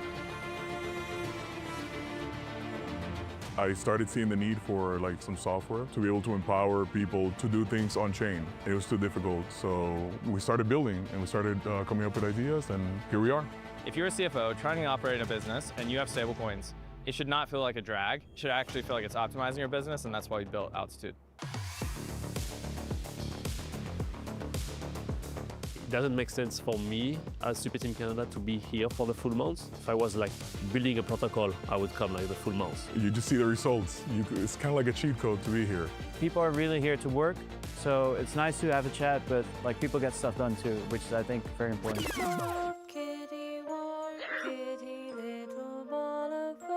They're asking you what works, what doesn't work, and these are people that know how to build.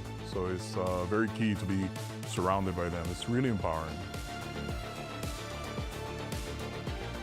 Every single event, literally, that has happened to us leads back to the mountain. I'm a skier, so I prefer the winter. And then like on Saturday, meet on the slopes and have like a good time together. Hanging around like in a ski lift is the best way to have a conversation. We have the best merch. The shirts are cool, the hats are great. You got yours on right now. Merch matters, you know? But at some point, brand becomes just as important, and so does trust. And those are the things that we really care about at Altitude.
Hey everybody, we are back here live from the MTNDAO office in Salt Lake City. Excited to kick off our next section, DeFi and capital markets. I think this one's going to be really exciting. I'm obviously a big fan of DeFi. Solana was kind of built with the onus of being the new NASDAQ, right? So definitely a lot of exciting teams coming up here. Vibit, what are you looking forward to here? Well, we love DeFi. I do have a little surprise. So, oh boy! Anytime that there's a something agentic that comes up, we have to wear these these beautiful lobster hats. So that's the I'm inspired by our friends Gary Tan at YC. I just straight up copied him. I mean, you have to wait for the AI pitch, then you can put okay. Okay. I'll wait. Well, let's get going. We got Pyra.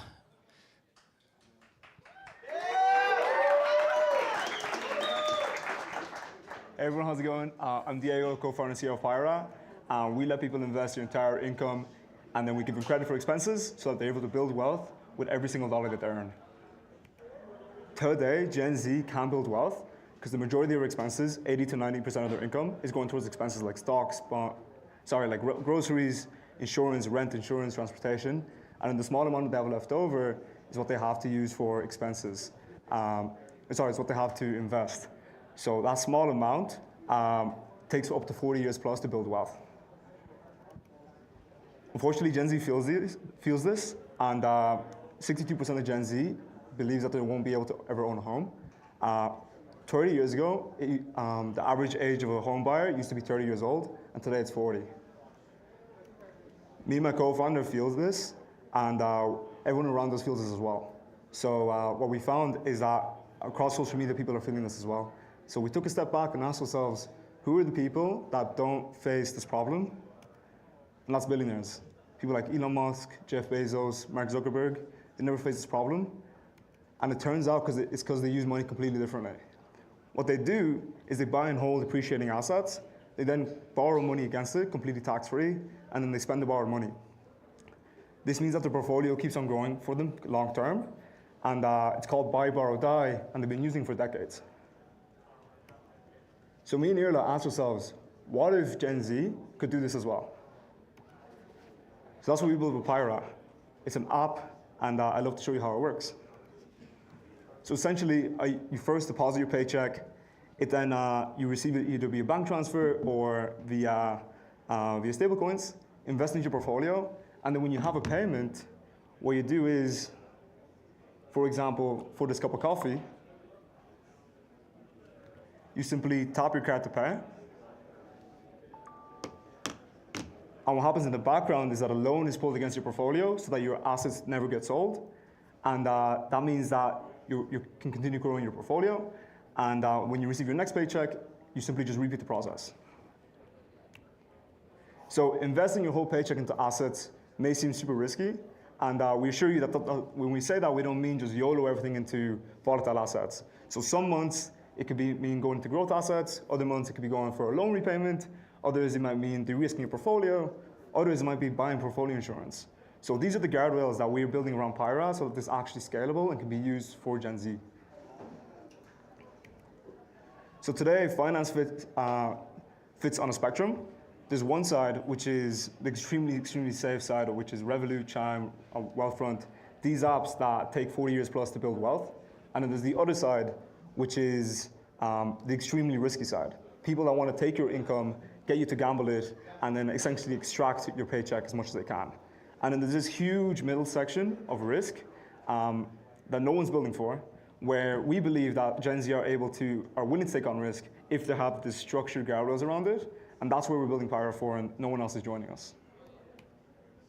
We launched this 7 months ago, and we have processed over $4 million in total volume. That's through swaps, deposits, spend. And now we're adding these guardrails and tokenized assets like stocks, bonds, commodities, so we can actually go target Gen Z. And we're raising receipts, so if that sounds interesting, hit me up. And yeah, if you want to build wealth with your whole portfolio of assets, check out Pyra. We're live on the Solana App Store, iOS, and Android. Cheers.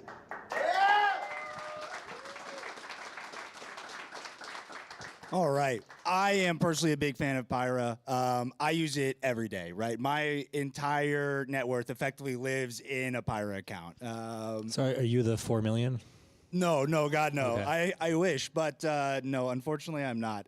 But I think that this is something that's really crucial, right? I think everybody loves to participate in tax avoidance, legal term. And this is like a really awesome way for people that are in our industry or not, right, to be able to participate in a strategy of wealth building that has been pretty isolated from them, right? What do you think about borrowing against your assets, especially in the crypto space? Well, before that, I just wanted to say I really enjoyed the pitch itself because it started with a relatable story and you kind of learned about the product through the problem versus he didn't just jump right into like telling you what it was. So I really like that. Yeah, I think when I was coming up as an entrepreneur, we often talked about like the unbanked as being like this. Kind of problem, right? But actually unbanked is, for the next generation, is a badge of honor because the tools for the unbanked are getting to be better than what's available in a traditional bank, which is pretty cool. Yeah, absolutely. Like I said, I mean, like it is effectively my bank account, right? I earn more than people have in their actual bank accounts. And that I think is a really cool unlock for Solana and DeFi and the people that are participating, across our lovely chain. Up next, we have an individual from Axis building on-chain index funds, right? I think that these are incredibly popular products in TradFi. I think it's only a matter of time before somebody really figures out how to unlock this like mass amount of retail capital that needs to be in passive sort of vehicles, right, where they're not necessarily managing it, right? And so excited to hear what Access is going to be talking about and showing us today. Thank you so much. Every great strategy starts with an idea, but executing it on-chain is hard. So we build Axis, the future of on-chain index fund. We bring real narrative on-chain.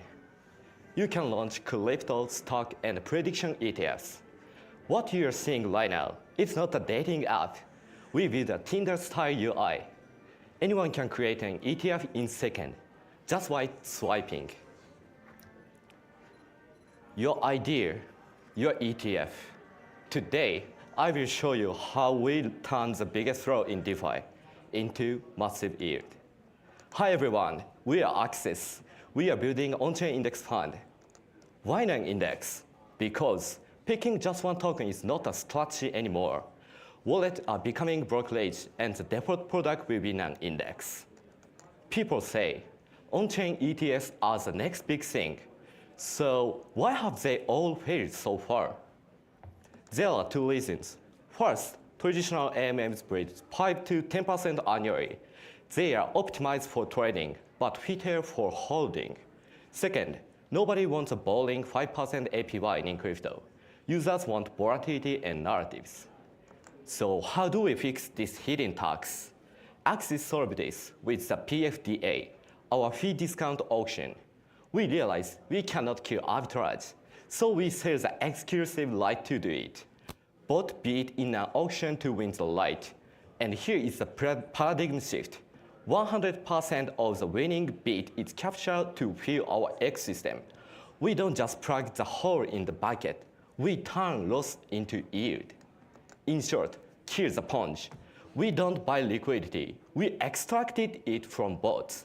When a bot bids on auction, here is how we split the value. 70% goes directly to the users as yield, 20% goes to the ETF creator, and 10% goes to the protocol. We turn loss into a sustainable ecosystem. This is our app, your idea, your ETF. Forget complex DeFi screens. We designed it to be as simple as Tinder. Just swipe left or right, and your on-chain index is ready in seconds. You can create crypto, stock, commodity, and prediction ETFs. This is not just spreading your risk. This is betting directly on narratives. Imagine a World War III hedging ETF. In one swipe, you can combine gold, defense stocks, Bitcoin, and political prediction tokens. Anyone can launch this narrative fund in seconds. Our MVP is live. Look at what users are creating. They are bundling meme coins to trade pure internet culture. For example, the jobless index. Someone bundled coins like NEET and job into one fund. If a meme goes viral today, an ETF is born tomorrow. The traction is amazing. In just 7 days, 300 users created 350 ETFs. People aren't just trying the app. They are actually managing multiple narratives. The explosive organic growth has already caught the attention of the core Solana ecosystem. Our business model is highly profitable. We take a 0.25% base swap fee, a 0.20% annual AUM fee, and a 10% auction take rate for the protocol. To hit $1 million in ARR, we don't need billions. Thanks to our yield design, we only need $31 million in TVL. That is just about 3,000 creators. So why will Axis go viral? Because on Axis, performance is everything. Influencers can't just talk anymore. They must prove it. But here is the best part. A complete nobody can launch an ETF. show great returns, and gain 4,000 followers overnight. And when people buy it, the creator gets a 20% fee. Everyone has a massive financial reason to choose their ETF constantly. This creates explosive growth. But what are they selling? Real narratives. For supply, our offshore partnership with Reflow brings prediction markets, and X-Stock brings real-world assets. To make our PFDA auction a reality, we use JITO-BAM for MEV-protected execution. Finally, we push these powerful ETFs to millions of users through software and Solana Mobile. Our MVP is live. In Q2 and Q3 of 2026, we will deploy version 1 for mainnet, target $5 million in TVL. We are raising a 200K pre-share round at $5 million valuation cap via Safe plus token warrant. We already have 25K committed from strategic angel. Let's build the future of on-chain index together. Thank you.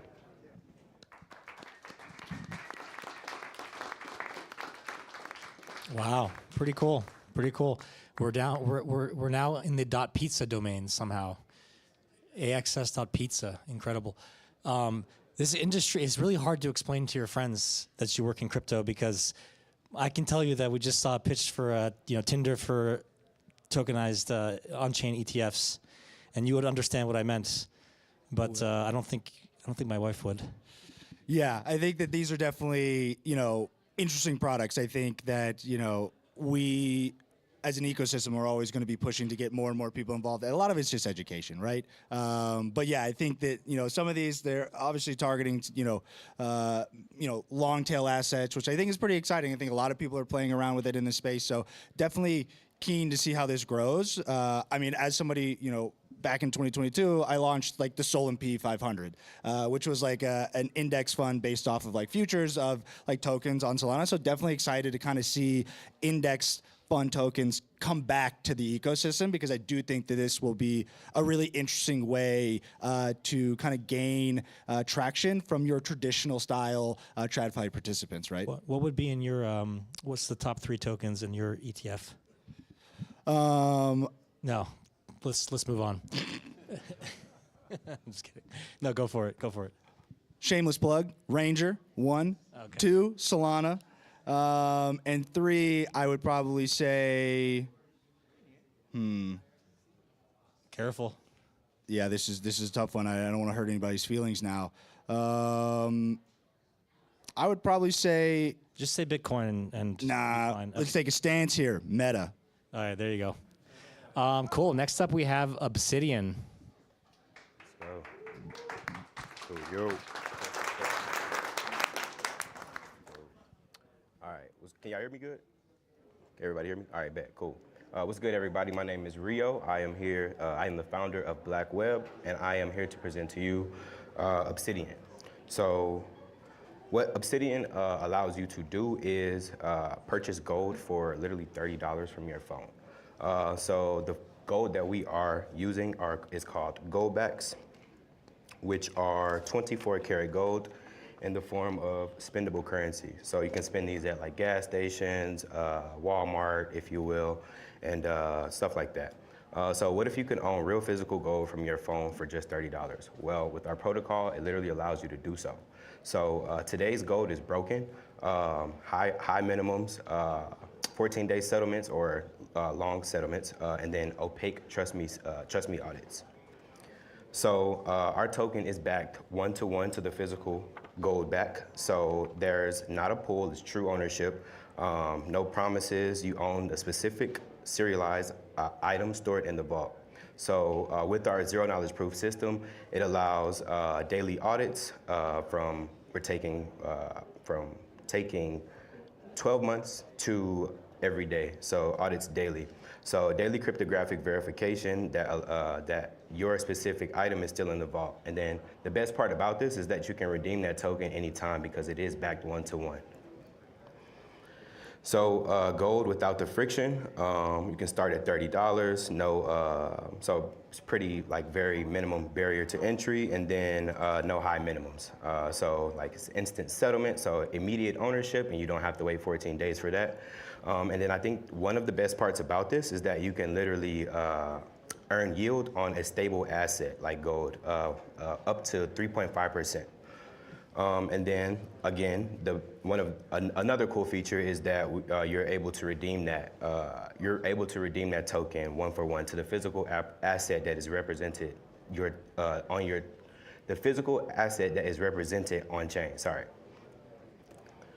All right. So from our partnerships, we're partnering with Goldback because we are legal distributors. But there are actively 3,600 plus merchants that accept Goldbacks at their business. So if you see a sticker like this in the store, you could definitely go spend your Goldbacks, get a haircut with it, or whatever the case may be. So annually, they're bringing in $10+ million. With the big players like AppMex, UPMA, and Alpine Gold, who are legal distributors as well, like myself. So yeah, we'll be able to provide digital liquidity that does not exist for this Goldback, this physical Goldback, to all of these different merchants and distributors. So we're also working on a partnership with Oro Gold. Their current TVL is 3.2 million. Live, and then they have like institutional grade investors. So we're just meeting that with retail. So I'm pretty confident that we'll definitely be able to scale that substantially. Let's go. So how we add value is instant settlements instead of the long wait times and capital lockup, and then digital liquidity. So there's zero shipping costs for Goldback or whoever wants to use the product. For digital trades, and then auto compliance, so zero knowledge proofs replace manual audits. So you don't even have to know what's happening on chain. It's just mathematically proven that this Goldback represents this token on chain, and it's also redeemable. So access to a new market, so crypto users can now use Goldbacks on chain, stake, lend, borrow, the whole nine of DeFi, and then transaction fees, so revenue shared on chain volume. And then the yield generation, getting 3.5% on a stable asset like gold. So obviously we are raising for the project. So if you are interested, definitely give me a DM. My information will be showed after the slides. But yeah, so the revenue streams that we are currently doing is the yield generation, redemption fees, transaction fees, and digital leasing. So yeah, so we just want to bring this on chain. It's live on DevNet right now. The tokenized portion of it is live on DevNet, so we do want to help get this on mainnet. But for now, you can definitely still purchase Goldbacks through w3bs.fund with Solana or USDC for the first time ever. So I'm Rio with Black Web, and this is the Obsidian Protocol. Let me see.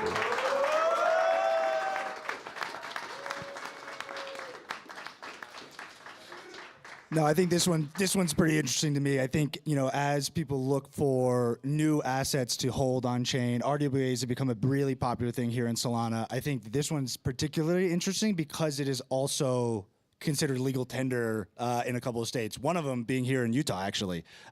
So yeah, how do you see the RWA space kind of growing here on Solana, and how do you think a project like Obsidian can really carve out a niche and help grow the ecosystem here? Yeah, I mean, gold is one of like the original things that's. It's something that helps break crypto out of its current state. Everyone can relate to gold, and if you own gold, or maybe your parents own gold or whatever, it's a very relatable problem. That where do you store it? How do you secure it? And it makes a ton of sense to me for these things to live on chain, and have access to a global market as well. There's so much happening around metals and commodities on Solana. Actually, I think we kind of start at the spot markets, and you need to actually have like real gold somewhere stored. Like that's something that we learned. And then you kind of extend it to, leveraged versions of these things. Okay, cool, I like gold, but I want to, I want to short it or long it with 5x, 10x leverage, and there's a bunch of products in Solana that do that today. Yeah, I don't know, it's a really exciting space, and what I'm interested in, and I'd love to see startups tackling this, is the long tail metals, like the long tail of the periodic table. How can we get tungsten on chain? How can we get aluminum and and lithium and things like that. I think that'd be pretty cool as well. Cool. Next we have the mortgage-backed stablecoin, USDX.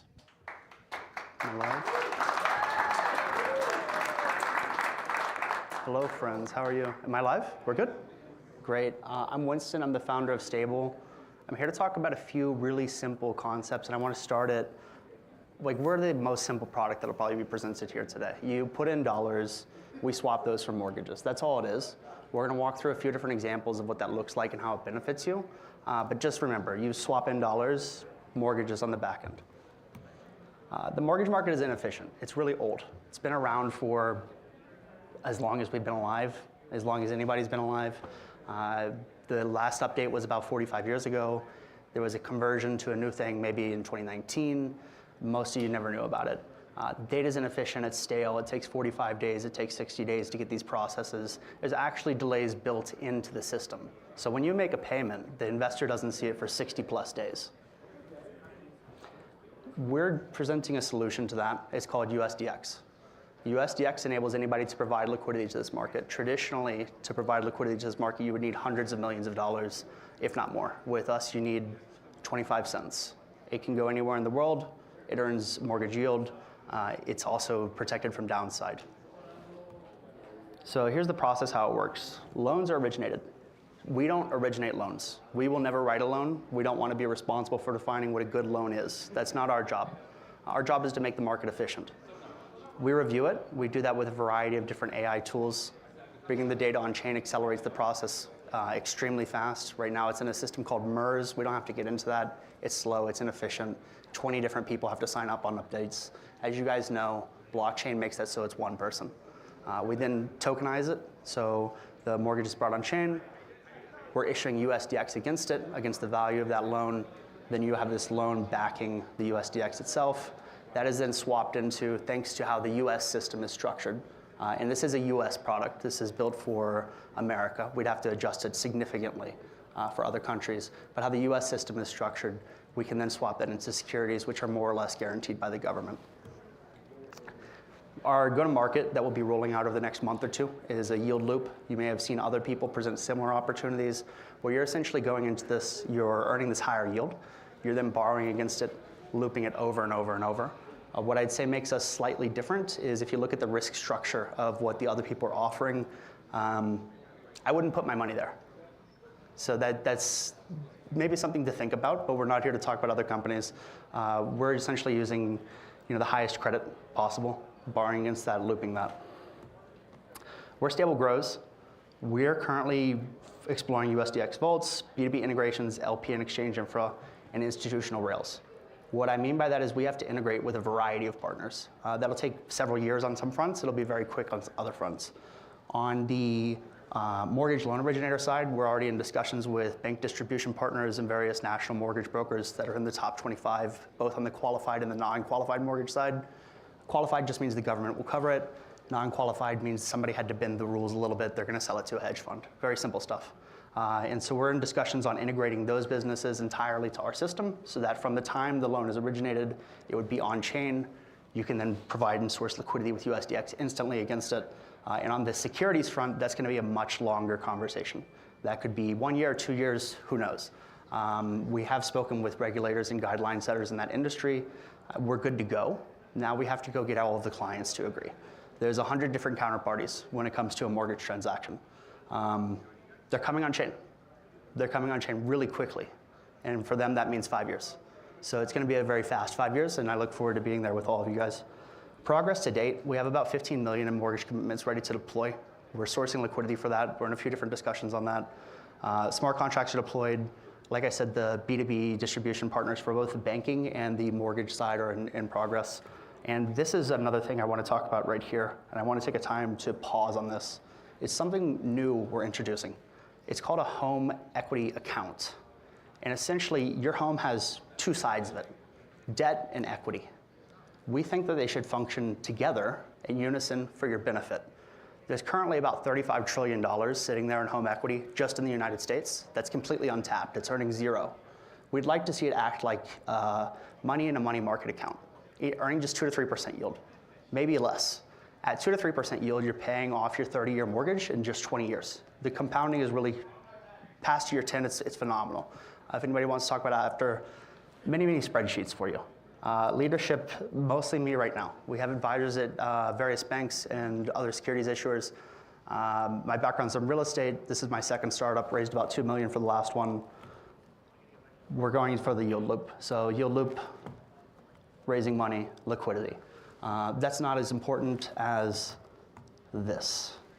Go read the latest article on this. There's a video coming out tomorrow. Thanks everybody for your time.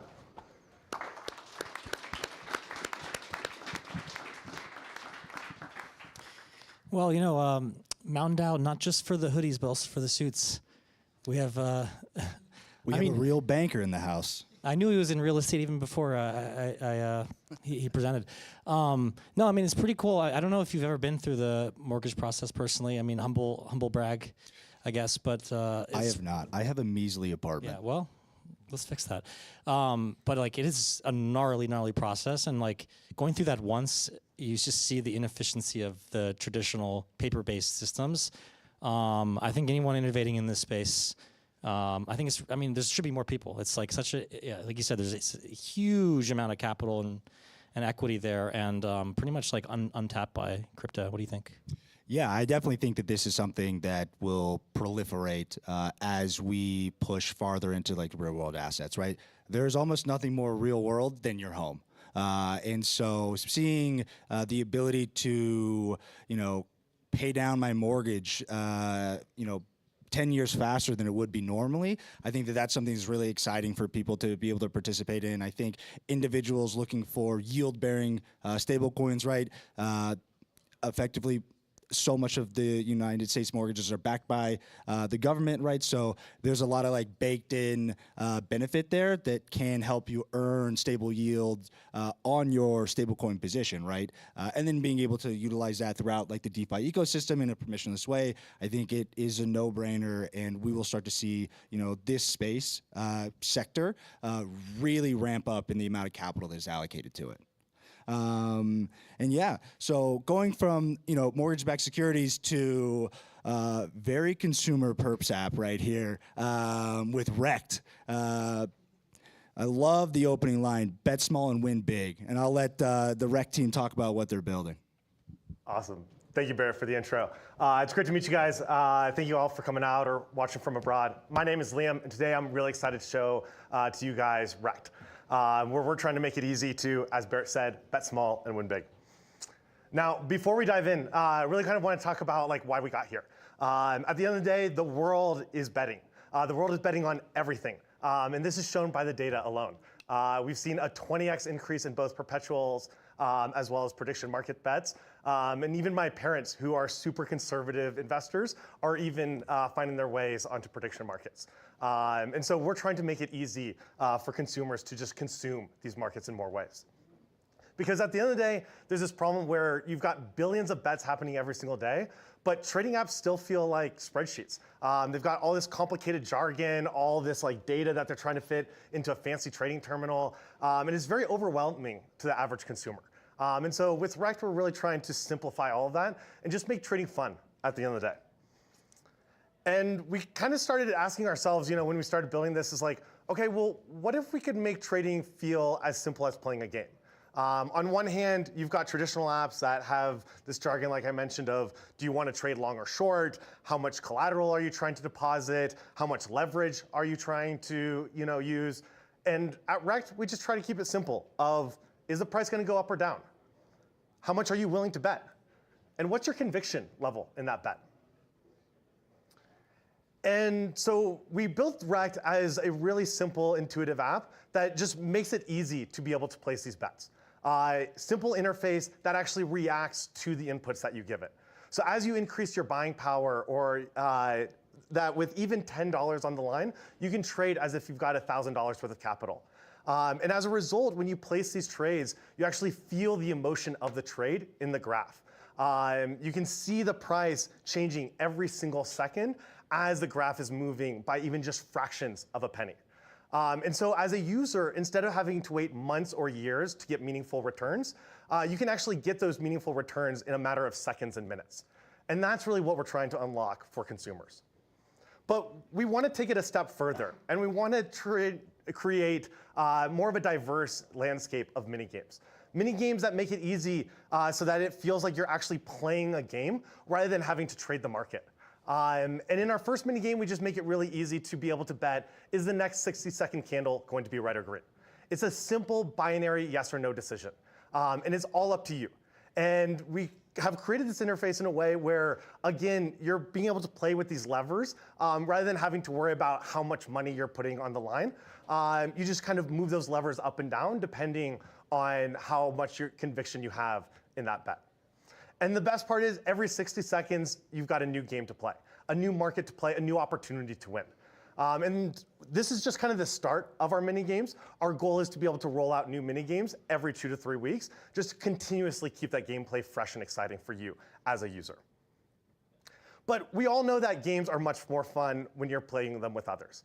So we're also going to be building social features throughout the experience. So in addition to that main trading page where you've got a nice little carousel that shows active trades that are happening live and instantaneously, we're also making it easy to be able to compete with friends, be able to track friends and compete with strangers all over the world in a way that brings people together with a sense of community while you're playing these gamified experiences. Our thesis is simple. We want to focus on owning the experience, and then we'll worry about owning everything else. And so we're working with world-class partners across the Solana ecosystem to be able to build these exciting experiences on top of the primitives that they have built. And over time, as we build these experiences and as we create games that are sticky and entertaining for you as users, we want to make it as easy as possible to create other primitives that unlock new mini games with endless possibilities. And the best part of all of this is we're currently live in a private beta here at MTNDAO. It's been really, really incredible just getting people on board and giving us feedback throughout the entire experience, and just kind of dogfooding the product as we go. We have a little bit of traction just kind of organically as well, and we're really going to be working over the next couple of months to roll this out to a wider audience, both through private beta as well as public beta on Solana Seeker later this quarter. And so if you're interested in joining the beta, please definitely sign up on our website. We've got a great wait list, and we're going to start accepting people off that in the coming weeks. Now, as a quick recap of who I am, my name is Liam, and I've been around this space since 2017, 2018, and getting wrecked since 2019. I've been all across from the institutional side to the consumer side, from Ripple to Solana to Ethereum to Cosmos. But this is the place where I want to be, because at the end of the day, the Solana ecosystem is just something special and unique. And with that said, we really believe that the next exchange isn't just an exchange, it's an experience. And so I'd love for you to come get wrecked with us. Thank you.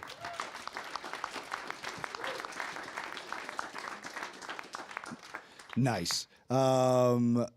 Let's hope you don't get wrecked. But I love this idea, right? I love the app. I think that something that we haven't really focused in DeFi or done a very good job of is building consumer-focused products, right? To get people on board, something that is fun, right?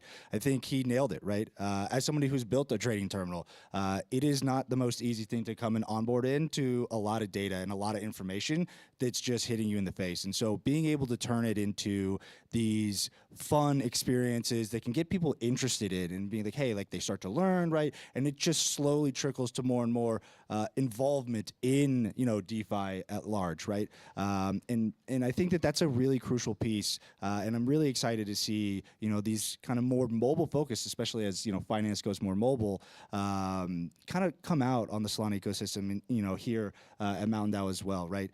I don't know about you, but I have started to do a lot more transactions via, mobile devices, whether that is trading or just, payments at large off my phone. No, I definitely live on my phone, and crypto makes it pretty easy. Yeah, I mean, I've long thought that trading and gaming were on like a collision path. I think they share a lot of. I think there's a set of people that that gravitate towards those disciplines. I don't know if games are discipline, but they have similar kind of mindsets, and so it's been fun to work with Liam a little bit, and I look forward to seeing what they do. Next, we have Stealth, the private bank account for an on-chain world. Hi everyone. So today we're going to present you Stealth, the first truly private neobank on Solana backed by Archium. So we know that money has changed, but banking hasn't. Capital is global and market run 24/7. Yet managing money still feels slow and exposed. We believe your financial life must be not public, That's why we're building Stealth. Today, we don't truly control our money. So on-chain, everything is public. Anyone can track your wallet, your balance, your activity. In traditional banking, it's the opposite. It's slow, controlled. Account can be frozen at every moment. And to manage everything, we use multiple apps. So one for banking, one for investing, one for crypto. Our financial life is fragmented and exposed. We started from first principle. Privacy is not a feature. It's a simple property. UX must stay simple. Complexity should stay under the hood. Stealth is one financial account coordinated by two wallets. The first wallet is compliant. It handles daily usage, cards, transfer, banking. It's fully KYC and AML compliant.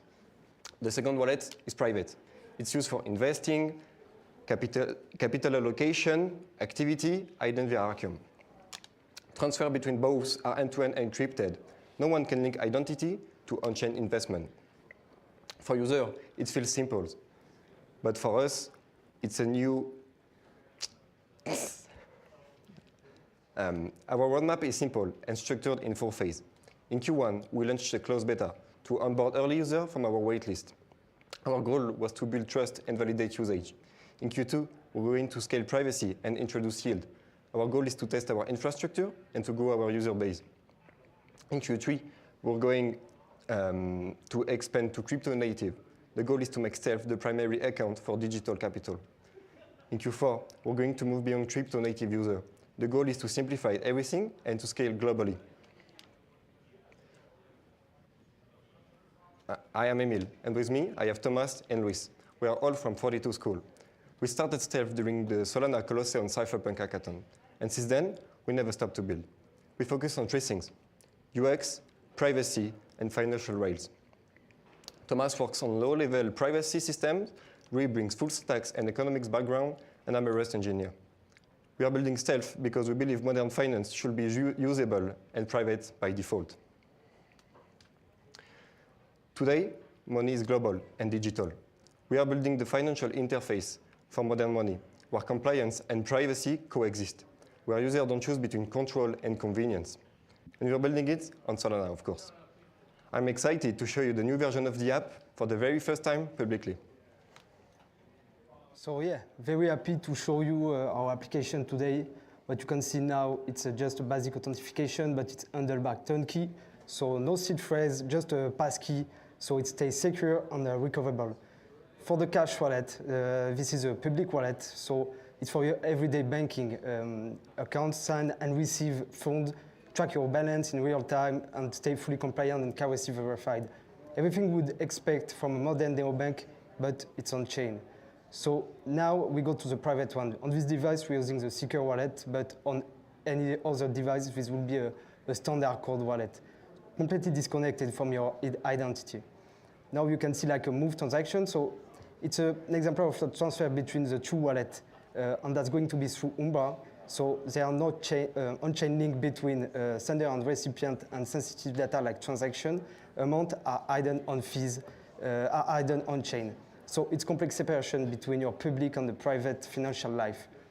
Finally, this is a saving one. So you can stack your Sol on USDC to generate yield passively.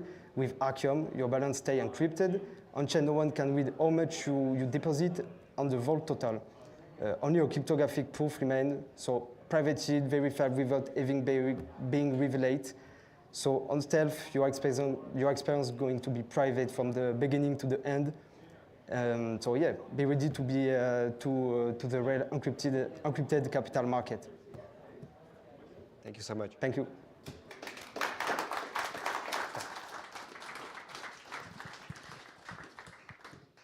Thank you, guys. Yeah, very cool. I think this is the way, actually. I think the way is having 2 separate accounts, one private, Stealth, one public. In practice, very difficult to do. And it's really awesome to see teams building on Arcium as well, which is, I wonder, I mean, have you seen other teams building here in that on that stack? Yeah, there are a couple of teams here that are, building on top of Arcium from a number of different things, right? We saw, the Anon Mesh guy earlier. We have this team, very pattern-driven. There's a lot of French people building on Arcium, and I think that they kind of know a lot about the importance of privacy, right? With the, rise of kind of attacks on people over there. I think, Edgar and I kind of touched on this earlier, you have a bank account. Nobody really knows how much is in your bank account, whereas we broadcast that information to the world here, right? What you're spending on, et cetera, right? And I think that if you really want to onboard the mass population to, blockchain-based finance, you are going to need something where you can protect like an individual's privacy with their, bank account and their payments information, right? For sure. No, I mean, honestly, it's kind of insane, and you don't really think about it until it's kind of too late. Because I haven't shared my first Solana wallet I ever used. Like I had never really, I didn't know about what was happening really. And like the other day, like a couple weeks ago, someone found it and was running a tracker on it, and then it was like tweeting at me like, "Oh, like hey man, you just got like 50 SOL for something." I was like, "Oh, wait, thank you. First of all, I also got the notification, but why are you tracking my wallet as well?" And this is, a lot of people are gonna find out the hard way. Privacy is important. Next, we have I guess that's attention credit. Right. Hi everyone, hi Solana. Billy here, founder of Attention Market. I am introducing you today Attention Credit, the protocol underwriting credit lines against on-chain revenues. What does that all mean? Well, starting with Pump Fund. The ecosystem is benefiting from the Pump Fund creator fees, which add up to about $400 million worth of fees paid out to projects like mine, yours, agents, creators, but those fees, they are unbanked. We cannot use them whatsoever in DeFi currently. So we built the solution exactly for this, revenue-based financing or credit, enabling any pump creator or project receiving fees to take a loan against those fees in a non-custodial manner, built on top of Squads. What does that all mean? Well, in essence, that just gives better guarantees for you as a borrower, where you retain control over your assets and revenues, and better guarantees as a lender, where we ensure that you're going to repay that loan, and this is enforced on-chain. We do not rely on any legal recollection. Starting with Pump. In terms of roadmap, we are fine-tuning the credit sizing and pricing of that credit line, ensuring those repayment rails are enforced, and we'll be then welcoming any outside capital from sourced from DeFi into our protocol. In terms of market scale, as I said, Pump pays about $400 million worth of creator fees, and the Web2 context for this is Shopify capital, PayPal working capital. That's about $3.6 billion worth of credit and advances paid out to merchants. And the overall macro context on those kind of product is about $2.7 trillion worth of revolver credit underwritten by US banks. We win because we are building on Pump, with a infrastructure ready for servicing fees and building credit products on top. I'm Billy. I am founder of Attention Markets. I've been spending about 7-8 years in DeFi now. And I am also applying to the Pump Fund Hackathon. The ticker is ATTN, and we are here to win. Thank you.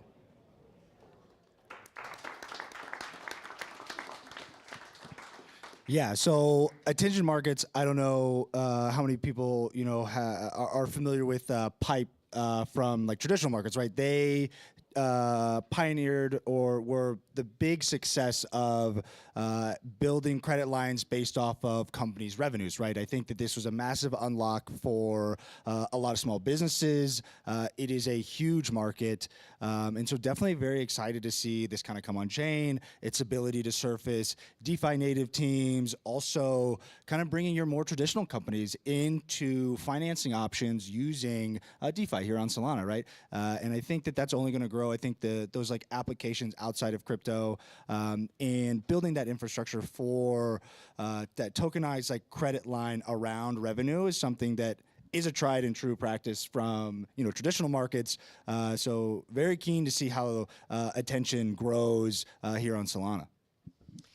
Yeah, I mean, on-chain credit, really good idea. Pump fund revenue, like creator fees, is that what it is? I mean, that's where he's starting, right? Okay. But it can expand. not very reliable as a revenue stream to kind of back, but interesting idea and like maybe like a reasonable place to start. Something like that. Next we have. Oh, I can't read the name on this one, so I'll let you guys. What's that? Avo. As in avocado. Avo as in avocado. The future of capital is autonomous. Awesome. Thank you for having me. Today we're going to talk about a journey from going from marketplace to something bigger. So I am Paperhead. I am the founder of Avo, and I started growing up building and breaking things. I started hacking when I was 9.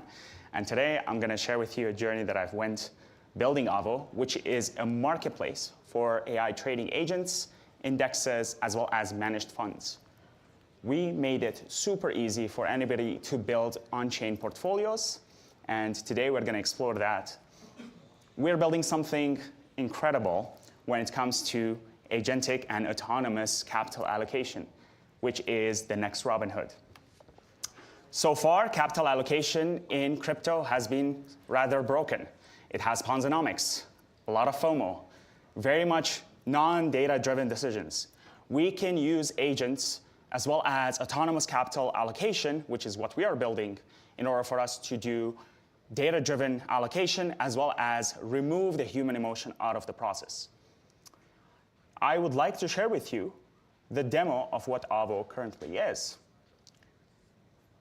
So a user comes to the platform, connects their wallet. Once they connect, they have access to a bunch of portfolios. We chose the Mag 7 index. We put 0.25 SOL. And once they confirm, that's all that the user needs to do in order for them to deploy capital where the agent can access. Now, we're going to explore a pool that has already been created for us. And we will be able to see what this pool holds, as well as the trade logs, which is per rebalance, what has been skipped, what has been bought within that pool. And we have protection settings that enables the user to control what the pool does. We're going to do a full cycle where we're going to withdraw our capital from that pool, and we will receive it back to the original deployer wallet. We have access to full inspectability of agent logs, where you can see what the agent has done throughout the pool lifecycle. And this is great, but what are we building next? Well, we have done throughout the life of crypto more non-conversational interactions when it comes to investing. But we believe that that's not the future. We're moving to more conversational experiences. That's why we're building Miles. And Miles is going to be able to understand and allocate capital based on your risk profile. How will it know that? Well, it will interact with you, understand what your trader portfolio is and how it evolves, and be able to autonomously recommend to you what the next move should be. You can talk to Miles, sell SOL when it's at a certain price, or DCA when you want to pick a token. How does Miles work? Well, Miles currently taps into all of the portfolios that are on Avo, and you will be able to use it for more than that. Miles is going to be able to access the entirety of DeFi, such as LPing, lending, opening a pool on Avo, as well as just direct swaps. And for every builder that's out there who wants to deploy a portfolio on Avo, It is as simple as an API call. And once you deploy your portfolio, you're going to be able to get instantly discovered by Miles. This is me. I would love for you to go to Avo, open a pool so that you get automatically waitlisted for the Miles experience. That's the presentation.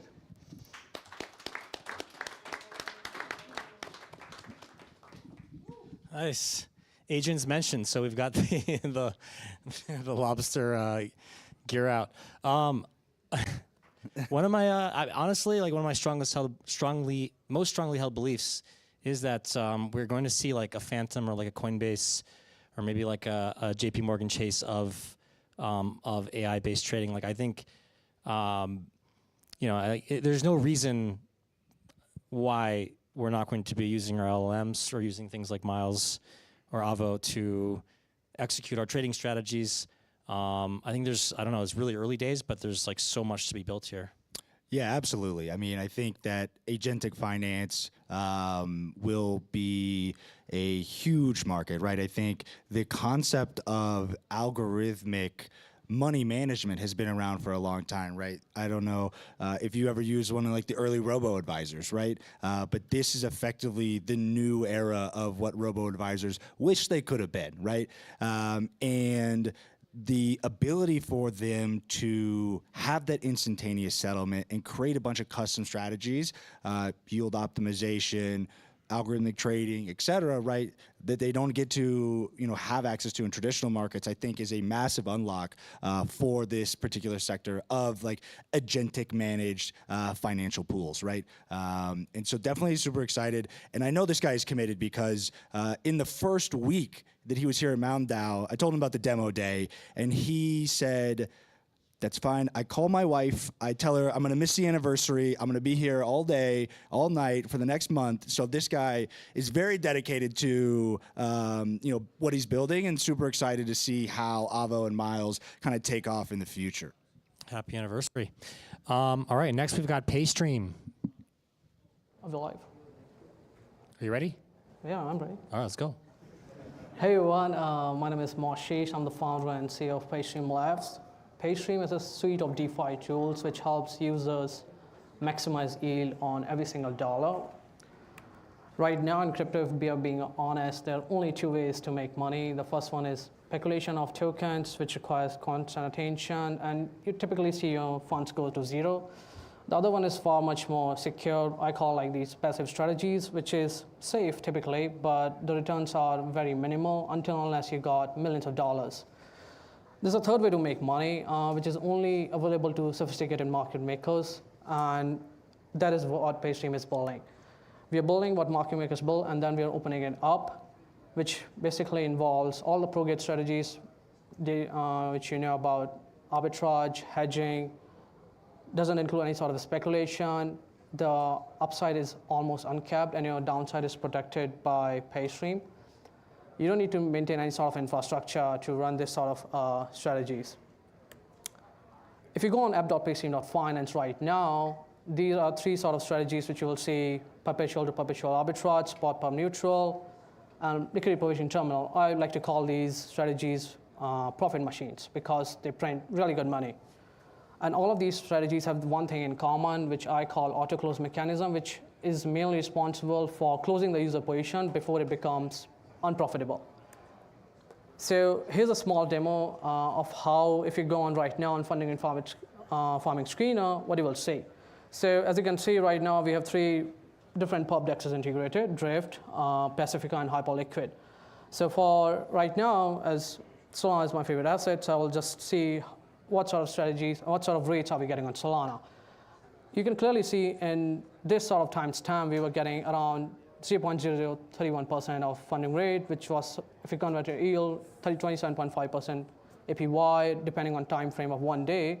You can deposit USDC and execute the arbitrage with a single click. We have a very easy to understand UI portfolio to manage your funding rate arbitrage positions, spot perp, delta neutral positions, also your typical liquidity provisioning positions on Meteor and Radium. Based on our data that we have been using, and actually personally on the pub-to-pub, I can vouch on because I've been using a lot. These are the rates which you can expect around depending on how much you are trading with different sizes. As if you're interested in who are the team behind the product, myself, Hashish, which I've already told about, and the 2 or more core engineers. Last year we won the Colosseum Hackathon, and after that we raised around $750K from MTNDAO with commitments over $6.1 million. As of right now, you can scan this QR code, go on our X, give us a follow, and go on the website and actually can deposit. And we truly believe that your liquidity deserves to earn more. So I would say it's one of the best opportunities to use this sort of a product at this time. So yeah, ciao.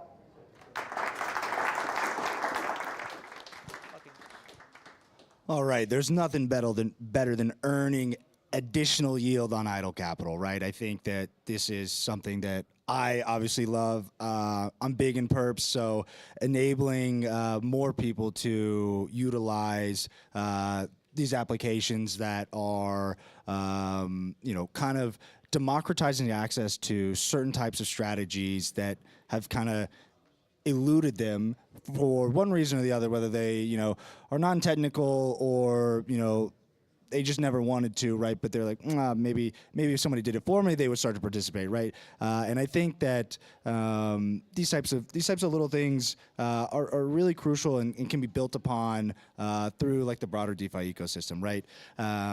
But yeah, do you ever participate in funding rate ARB or any of these other yield-bearing strategies?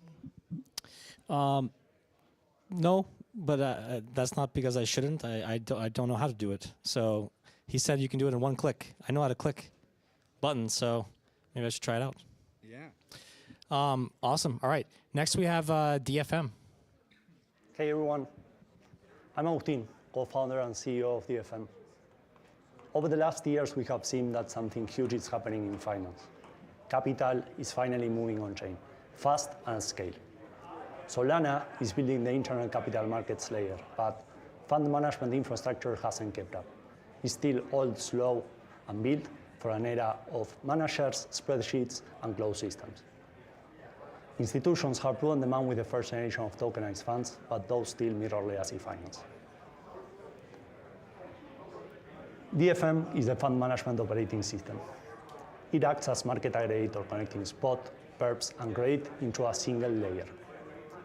So instead of stitching together AMM, vaults, perp venues, and manual operations, anyone can launch in a permissionless and non-custodial way a fund in just a few minutes, like a leverage ecosystem fund, a delta-neutral yield strategy, or a narrative targeting a different sector, or an index targeting a different sector or narrative. Investors mint and redeem their NAV, and management fees accrue continuously on-chain. And the timing couldn't be better. Institutions are already running tokenized funds. Regulators are enabling them in multiple jurisdictions, and top consulting firms forecast up to 30 trillion in tokenized assets by the next decade.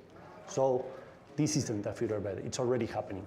And when you look at the numbers, the scale becomes obvious. Fund management is a 140 trillion global industry. The obtainable on-chain segment sits around 2 billion. And as tokenization grows, the market will expand rapidly. So capturing even a fraction of the market creates asymmetric upside compared to the cost of building this. Now, when we see the market, there's a lot of competitors, and they are great, but each of them focus on just one piece.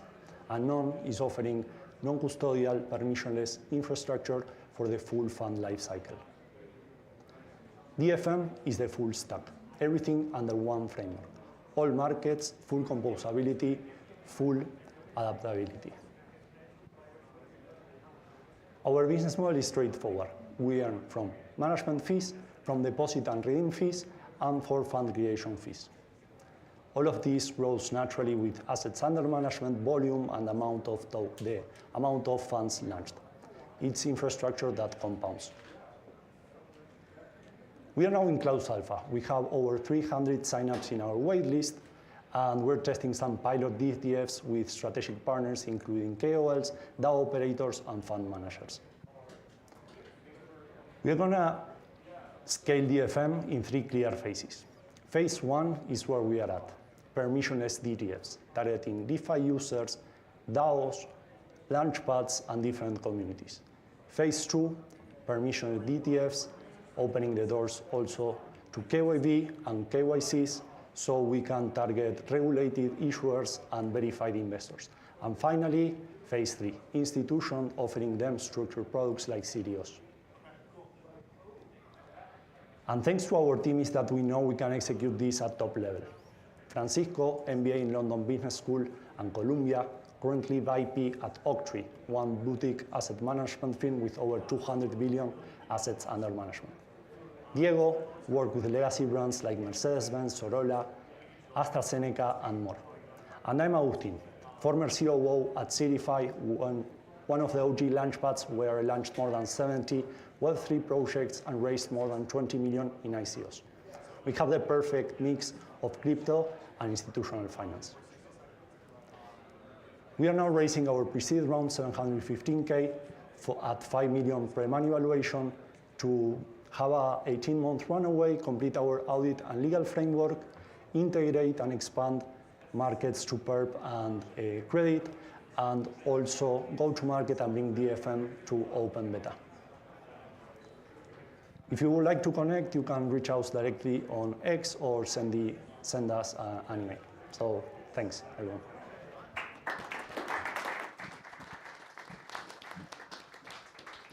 So that's pretty cool. Let me just try to repeat this back to you because I asked you while he was talking,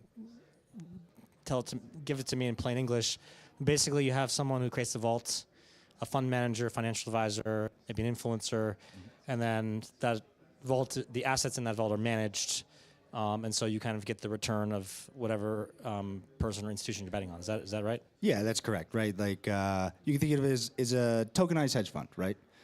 People LP, you are clearly defining a strategy, and they opt in to said strategy. That's pretty cool. So we are going to take another break, and we're going to say bye to Barrett and thank him for being a host for the last two sessions, and also for obviously founding Mountain DAO. And yeah. Well, thank you. And it's been a pleasure. And that was the last person on the DeFi and capital markets track. We have one more track left. I think it'll be a really fun one for Edgar and Vibu. We'll be back in 30 minutes. All right, see you soon.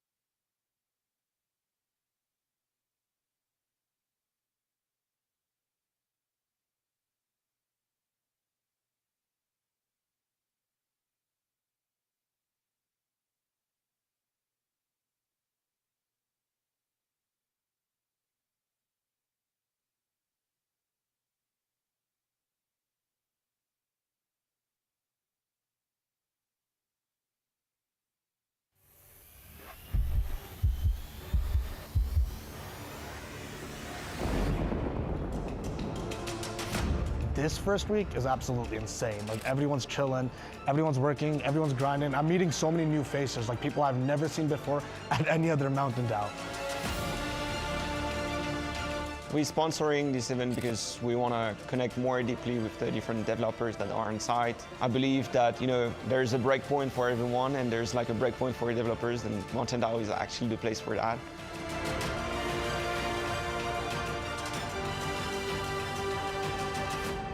We doubled the office. We have an extra 6,000 square feet. It's an extension of the office that we had last year, but it feels like a completely different office. This is the first year that the office looks like a proper dream office.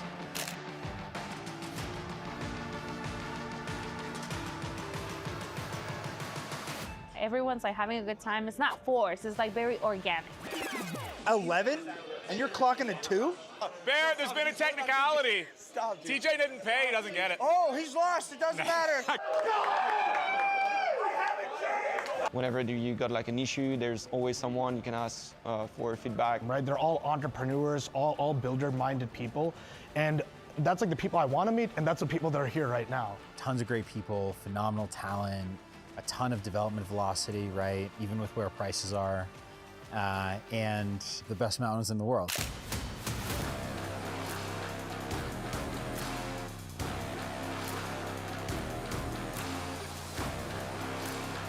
You know, MTNDAO's culture is around testing your limits, pushing your limits, and coming out of it somebody stronger. It counts in the office and it counts out in the mountains. So I think my tip is just to embrace the adrenaline, you know, see what you're made of.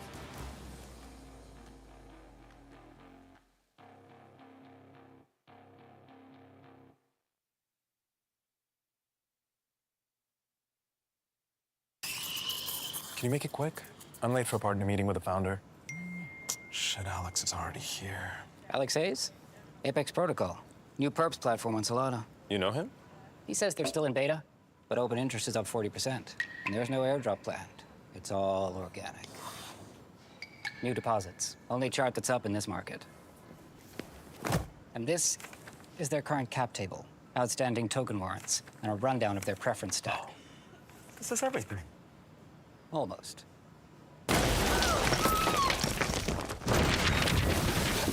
That's the entire on-chain transaction history, so you can check if the volumes are real. Feels nice when someone does the research for you. Introducing Lightspeed IR by Blockworks, your Solana starting point for on-chain data and institutional research. That's their Discord server logs!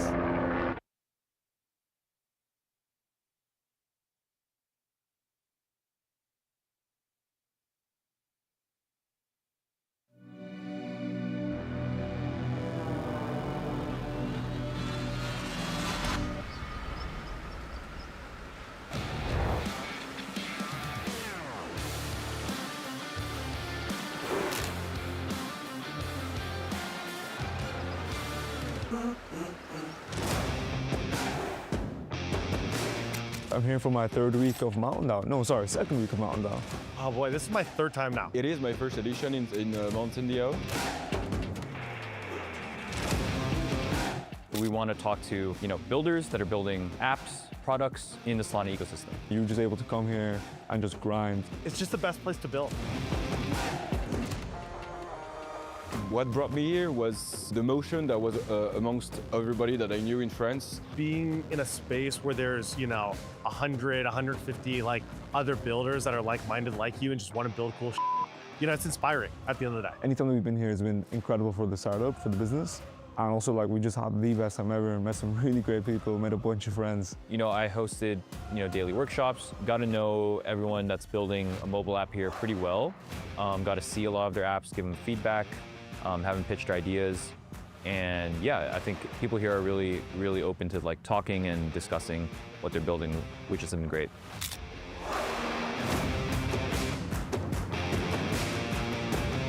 It's great. I love every single day. Sometimes feel tired, but not really, because it's just the energy of the room keeps me going. And even at 1 a.m. after being here all day, I just don't want to go home because of the conversations, because of the people. Just come here and spend as much time in the office as you can. It will not disappoint.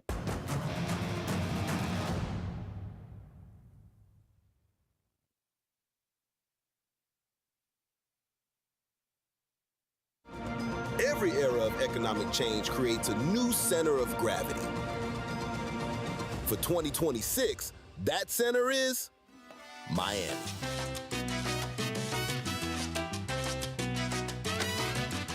Whether it's trade through the cargo gateway of the Americas or the rise of Brickell as a modern financial hub, Miami has turned cultural momentum into economic gravity. A place where capital moves faster and builders don't wait for permission. Miami has accelerated the connection between the northern and southern hemispheres. That's why this year, Solana Accelerate lands in Miami alongside Consensus, uniting founders, institutions, and policymakers inside a city shaping the next phase of internet capital markets. Solana Accelerate Miami. See you there.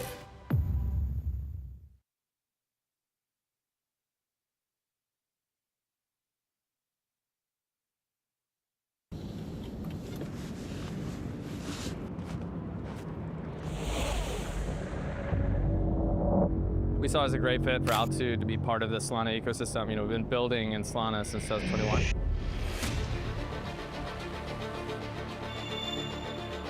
I've been to Breakpoint, I've been to Accelerate. At conferences, you never really get work done, but here you actually do, and you get to be around those really smart people. Coming in early, staying late. Winter, summer, that's the best place to build.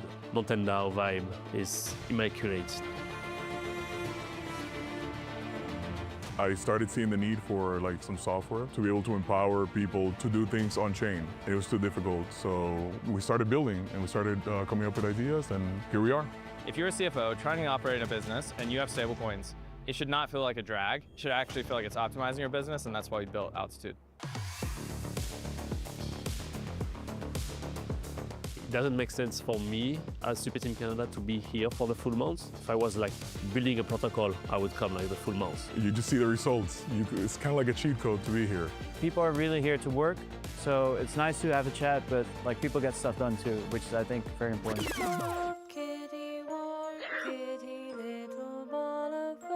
They're asking you what works, what doesn't work, and these are people that know how to build. So it's very key to be surrounded by them. It's really empowering. Every single event, literally, that has happened to us leads back to the mountain. I'm a skier, so I prefer the winter. And then on Saturday, meet on the slopes and have a good time together. Hanging around in a ski lift is the best way to have a conversation. We have the best merch. The shirts are cool, the hats are great. You got yours on right now. Merch matters, but at some point, brand becomes just as important, and so does trust. And those are the things that we really care about at Altitude.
Welcome back to Demo Day on the Mountain.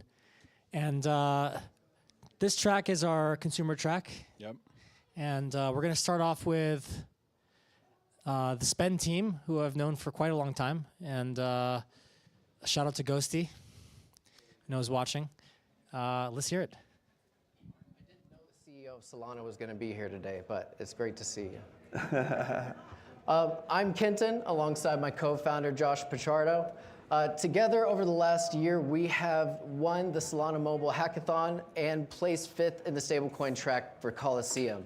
Along the way, we got backed by MTNDAO and arguably the best super team in the world, Super Team Vulcan, as well as Soulflare. And together, we're Spend, where you can buy anything with your stablecoins. In the past year, stablecoins have grown by 200%, yet holders lack an easy way to spend them.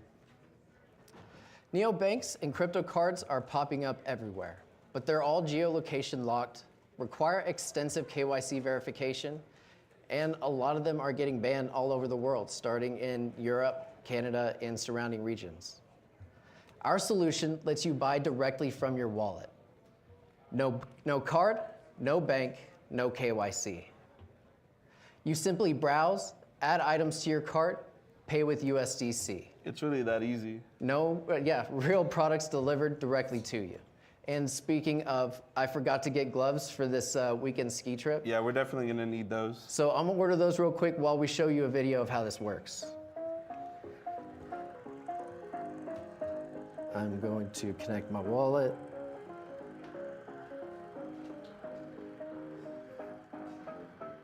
Find the gloves. Here we go. Checking out.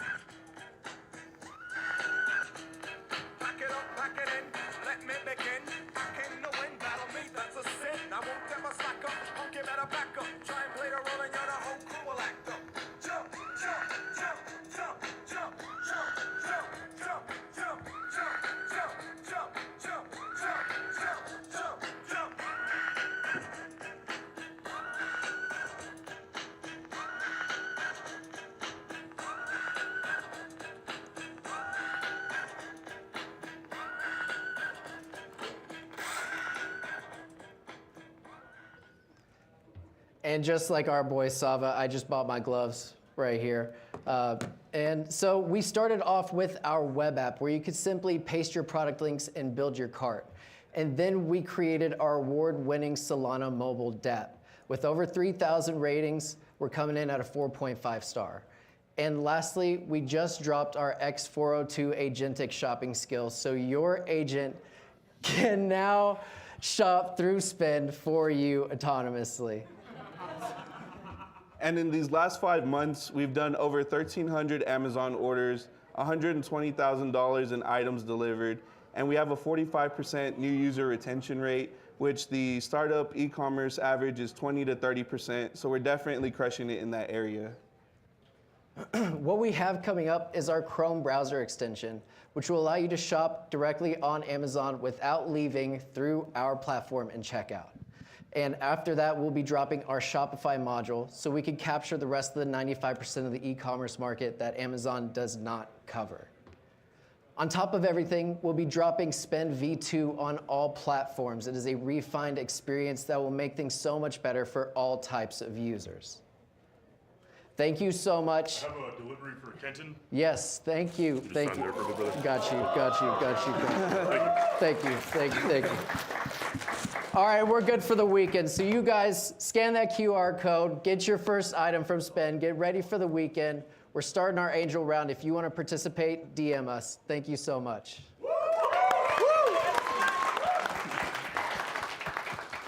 Well, I knew that the consumer track was going to start off strong. I did not understand the magnitude. Unbelievable. I mean, first of all, we've got the lobster attire on. We're immediately agentic. Agents mentioned. Agents have been mentioned immediately. But, like you mentioned, the Spend guys have been around for a while. And I think, they were early to this notion that Solana could be the infrastructure that helps to solve for the commerce on chain that I think we all envisioned early on, right? And it really took the performance that Solana offers to get there. Yeah, I mean, let's forget about spend for a second. I'm moving to Salt Lake City because the Amazon service here is absolutely incredible. I mean, 20 seconds delivery times. Yeah, we actually bought, so we own that guy, that delivery guy, he's ours, and we bought him through Spend. It's an incredible assortment of products that they really offer. And I kind of feel bad for them because I saw them practicing yesterday. They must have done like 50 demos, so they must have like 50 pairs of ski gloves. The office has a few meeting rooms. One of them was converted into a glove closet, and we're going to solve for that later on. Awesome. All right. Next up, we've got another phenomenal consumer team thinking about commerce, thinking about spending. Another great example of, kind of the speed and the flexibility that Solana offers these types of products. Let's give it up for WeSplit.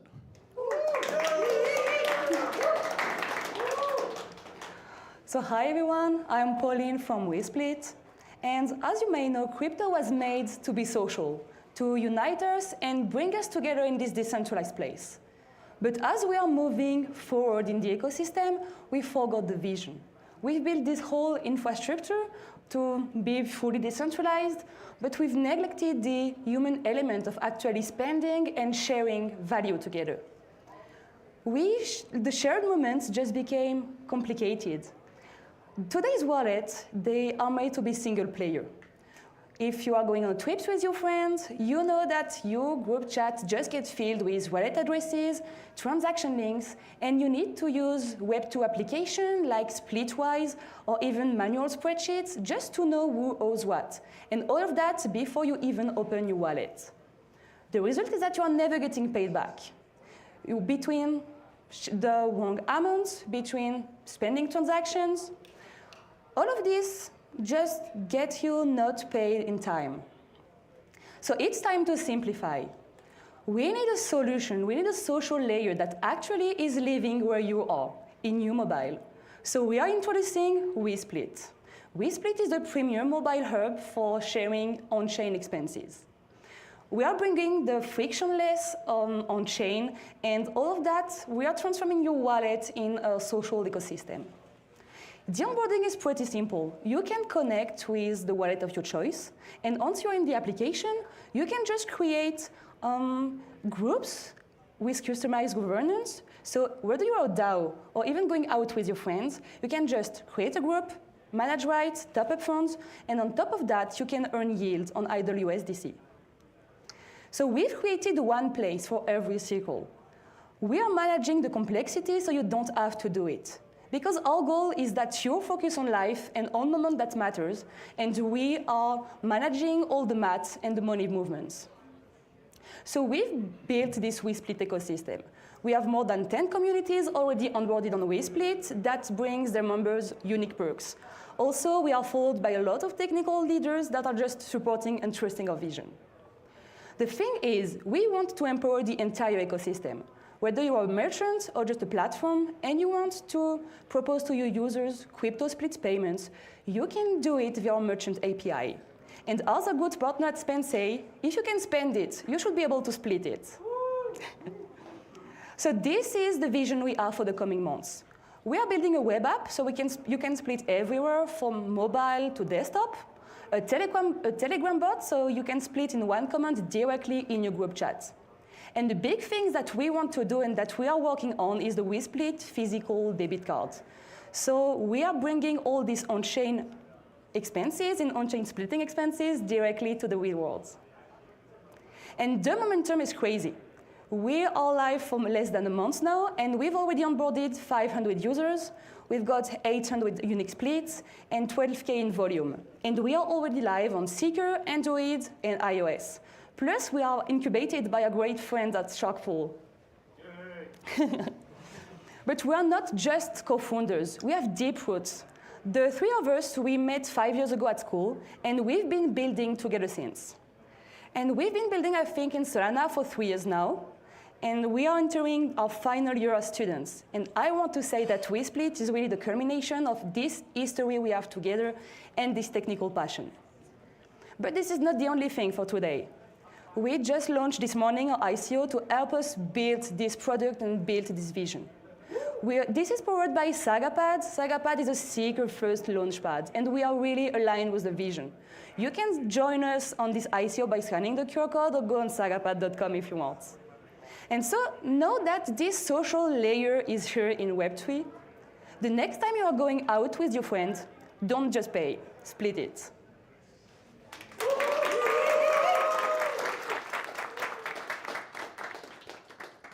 Wow, look at that, a live TG announcement on stage here at Mountain DAO. I got a question for you. I mean, the first thing that came to mind was I'm kind of like past the age where I'm splitting payments. Usually like one person at the table takes the bill and we all, thank them. You have a girlfriend. When you go on a date, are you using this app? Look, I'll put it this way, Bib. I love the startups that come to Mountain DAO. And I think it's important to share those startups and the opportunity that is in front of them with everyone, especially the loved ones in my life. So I'm pitching my girlfriend on WeSplit every dinner, Yeah. Wow. And she hasn't bit yet, but I will convert her. I strong believer. Strong. Yeah. Equal. Yeah, exactly. Crushed it. All right. Next up, we've got Aero. Is that a soul? Aerosol. Thank you. Okay, guys, I'm Kelvin. I'm the technical co-founder of Aerosol. And today I want to talk to you about a new product that we've been working on, which is called Aerosol Ads. Actually, we've rebranded it to Spotlight. So I'm talking to you, the builder. So you've shipped your awesome app. All your systems are operational, they work well. You have a beautiful front end, probably vibe coded, but it's okay. Back end, on-chain programs deployed. You have your infrastructure working well. Everything checks out. But there is one problem that we all have when we launch our app, which is we have no users. Your app is a desert. You start marketing your product everywhere. I've been there. You post on X, you DM your friends, but you quickly find out that it's super hard to actually get users out in the wild. So enter our solution, Spotlight. We have built an advertising platform. This is a platform by Solana builders, for Solana builders, and especially for Solana users with specific traffic to be contained within the Solana network, of course, instead of leaking out to other products that have nothing to do with what we're building. So Spotlight allows you to reach thousands of active Solana users. And this is not any type of user, though. We have what we're calling high intent users. These are users that know how to work their wallets. They know how to sign transactions. They're not just casually browsing through CoinGecko or CoinMarketCap. These are people that know how to interact with your products. Users that may have a Solana seeker, or 3, or 5 like me. Don't judge me. Users already using other awesome Solana products like Pyra, like WeSplit, like Spend, like so many of you, right? Many of which have been built right here in this building in Mountain DAO. So Spotlight will help you reach these users. How do we know this? We have been building on Solana for 2 years. In 2025, our most popular product, Burning Claim, was visited by more than 120,000 users. We processed 500,000 transactions for over 20,000 wallets. And in 2026, we are on pace to 3x these numbers. Thank you to I'm gonna look at the camera, thank you to the Solana team and the Seeker team and the Solana mobile team, because this is only possible because of this platform. Okay, so our products are available across the Solana ecosystem. We keep making partnerships. We're here meeting all of you, and we're gonna continue to do this, right? So what does this mean to you? Back to the builder, right? What does this mean to you? Starting in March, you can advertise to our Burning Claim users. We're gonna start with that. By early Q2, we will be expanding our network to more Aerosol products and then select builders from this community as well. And yeah, It's demo day, so I'm gonna go ahead and show you a demo. Now it's going ahead of me. So this is the dashboard. This is Spotlight. This is what, as an advertiser, when you're advertising your product, you will see. So this is the dashboard. We're just gonna give you a quick overview of how your campaigns are performing. Right here, I just have one campaign. You're gonna be able to see your impressions, your clicks. You're gonna be able to edit your campaigns, which I'm gonna show you here. You're gonna be able to set Web3 targeting. Right now, you're gonna be able to target our products. You're gonna be able to have target specific wallets, depending on the privacy of the user, of course. But whether the user is connected or not, you're gonna be able to set your budget. And one thing that we're not going to do is we're not going to pre-bill you. We're not gonna bill you a huge amount at the beginning. Absolutely not, never. We're always gonna send you an invoice after you've gotten your impressions. And if you have an issue, we want happy customers so you can continue to advertise with us, right? So it's not abusive. We're not trying to be one of those advertising sharks. It's very important to us. So this is our delivery check. This is how we're gonna show you how you can, how well your ad is gonna propagate through our network. And here I'm just gonna go through the ad group and show you the creative work. So if you're a creative in this company, of course, you're gonna have to upload media. And in the future, we're gonna help you with AI. But yeah, you're gonna upload your headlines. If you've done paid media, you know everything that's being shown here, which is, and we're gonna allow you to preview your ads right before they go to production, right? And we think this is quite beautiful and empowering to builders that want to get users. So yeah, your beautiful ads will be displayed there. And I'm gonna show you how they would look, for example, in burn and claim. So you can see here at the top, imagine your product displayed right there to thousands and thousands of weekly users using their wallet, coming to get rewards in this particular product. So if you were to advertise something like get rewards with spend or something like this, the chances that they're gonna click because of the target audience is gonna be pretty high. So yeah, I'm gonna show you that. And then here I'm gonna show you a second opportunity for an impression, which is very important, which is after a successful action. So the customer's already super happy. I'm gonna show you this. So here you can see the second impression, which, sorry. The second impression, let's go back. Yeah, so the second impression happens right there, and it takes the user to the destination URL designed by the creative. So yeah, that's the demo of the platform. And now I want to show you who we are. So, sorry. So we are Aerosol. Okay, perfect. Sorry, technical problems. So we are Aerosol. We're a super passionate team of 4 people. Shout out to my co-founders. I love you guys. Thank you for everything you do. Thank you, Molly, for putting this presentation together. And we're looking to raise. We're looking to grow our platform. We have a 5-year projection on financials, and we would love to hear from you.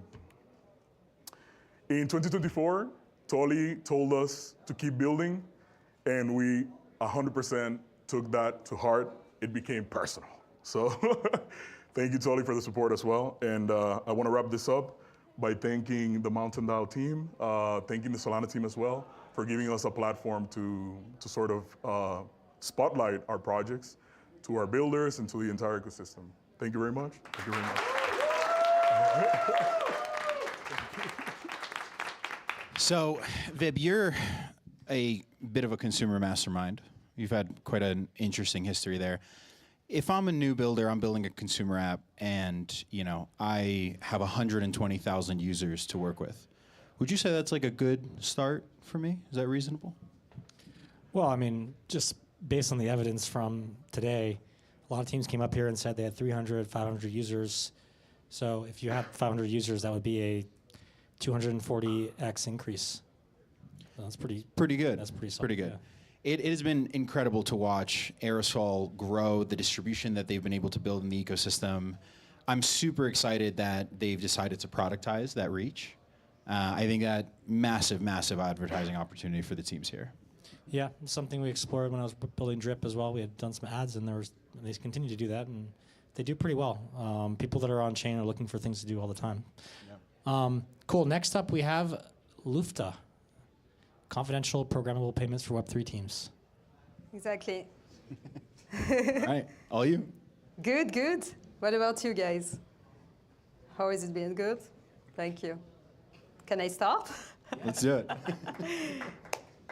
Hello guys, so my name is Lisa. I'm the founder of Lufta Pay. So Lufta started as a platform for creators to monetize their influence, as small as they were, so they could connect with Web3 brands. We onboarded more than 4,000 creators, launched hundreds of campaigns, processed 100,000 of payments, and our biggest issue was dealing with payments themselves. So the crypto payments are so broken. The client will pay me on a network, the creator wants to be paid on another chain, I have to swap, I have to bridge, copy-paste wallet address manually out of Telegram, it's prompt to error, it's a mess. So it's something that we know that quickly we had to fix to improve our pipeline. So this is where came out the first version of Lufta Pay. So we created a universal payment link for creators to choose their preferred network and asset they want to pay with. And me, I just send the payment once in USDC, on Solana, and they get exactly what they want. If they want to get paid in Bitcoin, ETH, whatever. But this was solving only half of a part of crypto payments. This is just a UX issue, but there is also the part that every payment I made was public on-chain. So when I pay KOL, I have two KOL.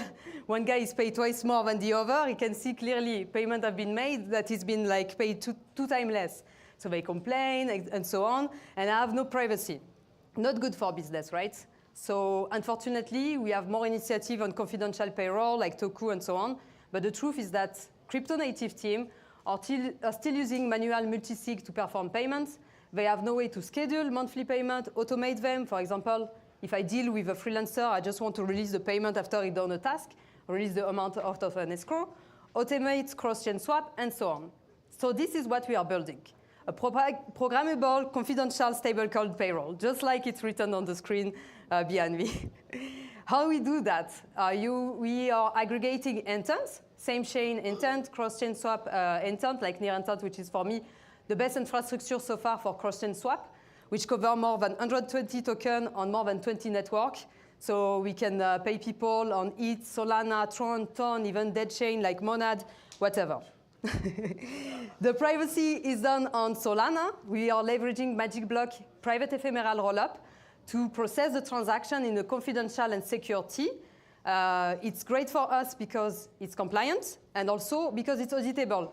We want to know when an invoice has been paid, right? We want to know that event has been done on-chain.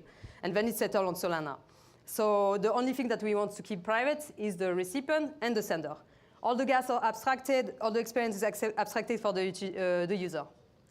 The market we're looking at is crypto native team. We estimate between 5 to 10 billion the amount of payroll volume each year.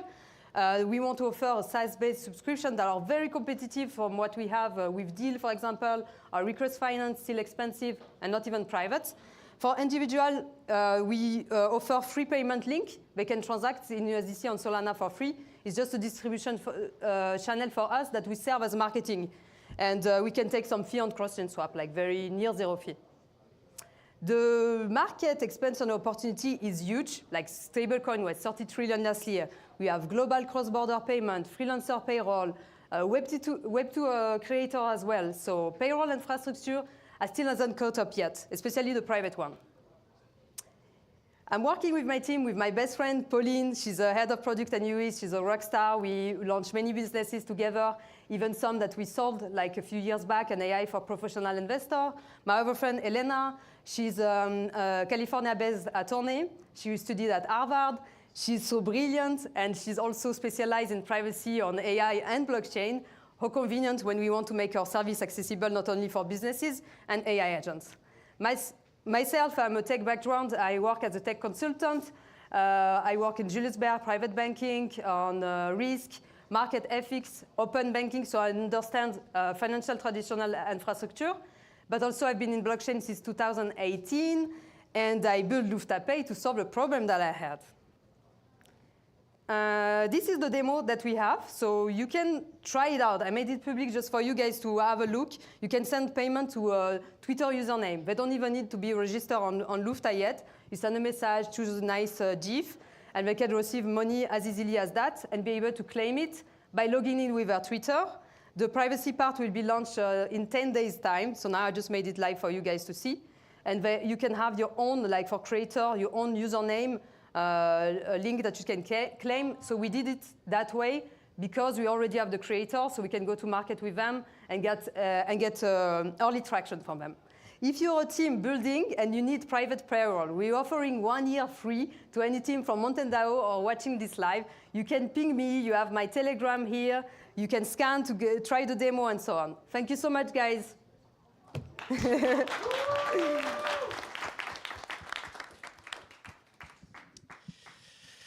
Well, I didn't want to put the hat on, but she did say the word agent, and She that's said kind AI of the twice. That's there the was rules. The Those are the selling rules. AI companies. There was the pushing AI industry. Then there was the agenda comment. We had to do it. I got a question for you. You have employees, right? Or no? Today, I've got agents, which Okay, changed well. a lot. But Have you ever been paid like on a payroll, a stablecoin payroll? I mean, it's been painful, right? It's been painful to pay in stablecoins. It's been painful to get paid in stablecoins. So usually when it happens, historically, it's kind of it's ad hoc. It's outside of any kind of organized infrastructure. Yeah, I'm a little bummed about this because I really like looking at all the salaries of my coworkers, and yeah, it really. So you must have been the KOL that got paid more. Yeah. Because anytime Well. I've been in that situation, I found out that people were getting paid. Yeah. And I got a participation trophy. Fair so enough. different experiences. Oh, cool! I just got a demo from this earlier today. Next up, we have Zeno Money. Hi, thank you. So my name is Clive, and I'm building Zeno, a stablecoin native card network. So what does this exactly mean in simpler terms? Zeno is the Visa for stablecoins. But before we get started, I want to make it very clear. Zeno is not another pay with crypto card. Whilst all these solutions are great, but they're still built on traditional systems and go through traditional rails such as Visa and MasterCard. It's time for a new solution that's powered natively by blockchain. Because at the moment, businesses get charged up to $187 billion in fees every year. Now, to better understand what exactly is Zeno, here's a quick demo. Hey man, how much is a coffee? Oh, sorry.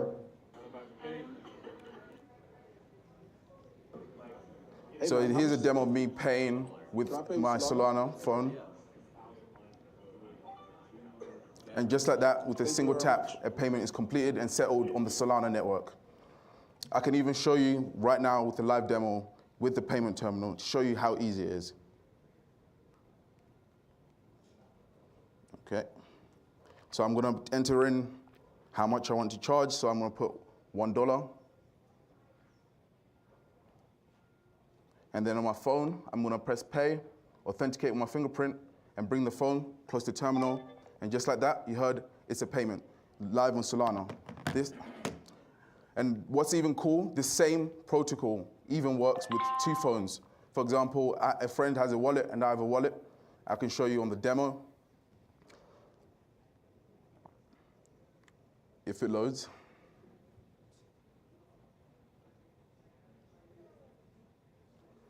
All right. Anyway, essentially what the video is going to show is two phones coming together and you're able to do a contactless payment using Solana. This exact same protocol works with the terminals. You don't have to do any further integration once it's with the terminals.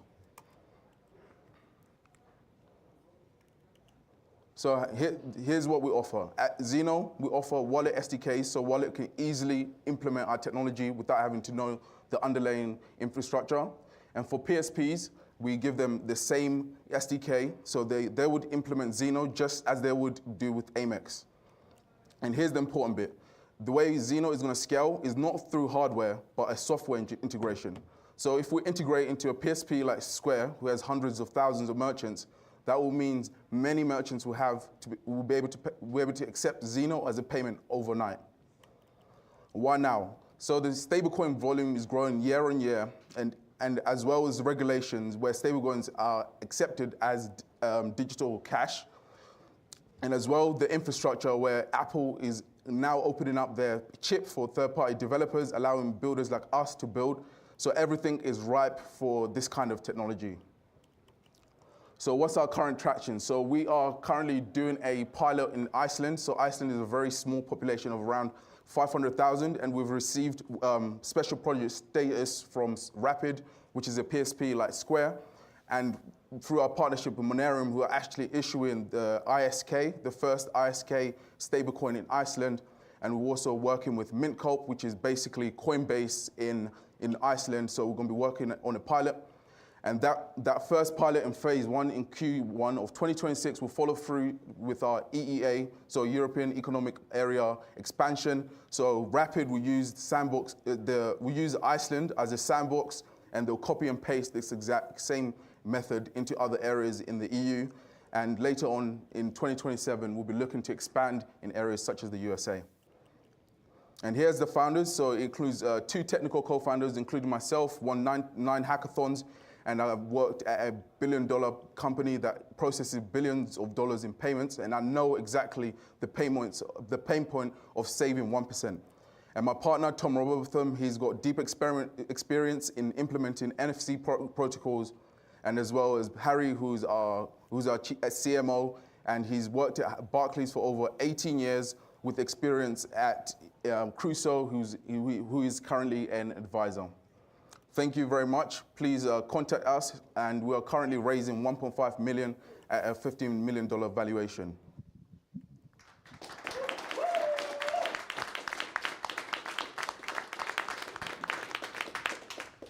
So one of the unique things about MTN DAO is that it's a 24/7 workspace, right?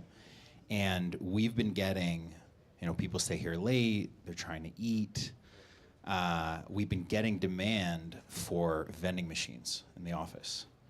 And we were thinking, we'll just run it on Zeno. Easy. I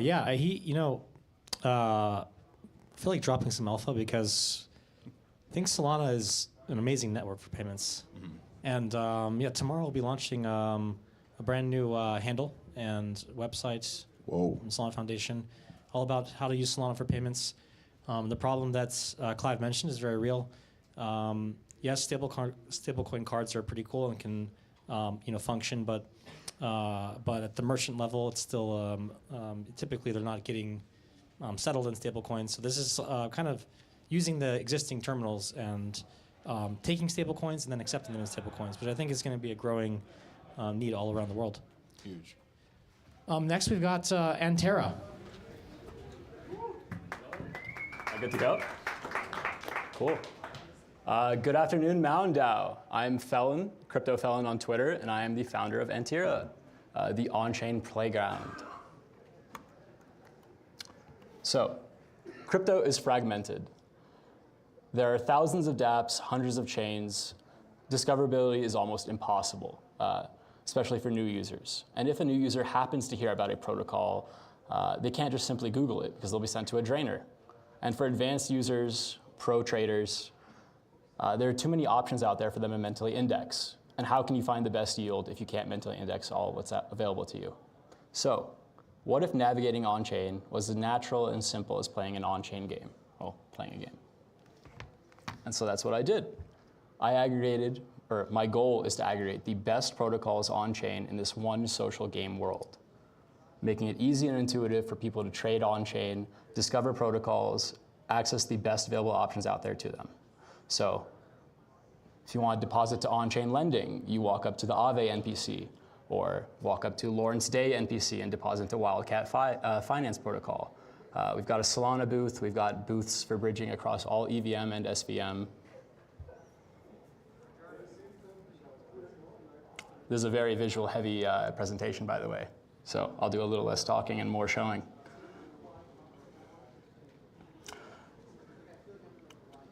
So the player walks around the map world and sees all that is available to them and can interact smoothly and safely right through this game world. Now, crypto games have a problem. They don't have all three of these.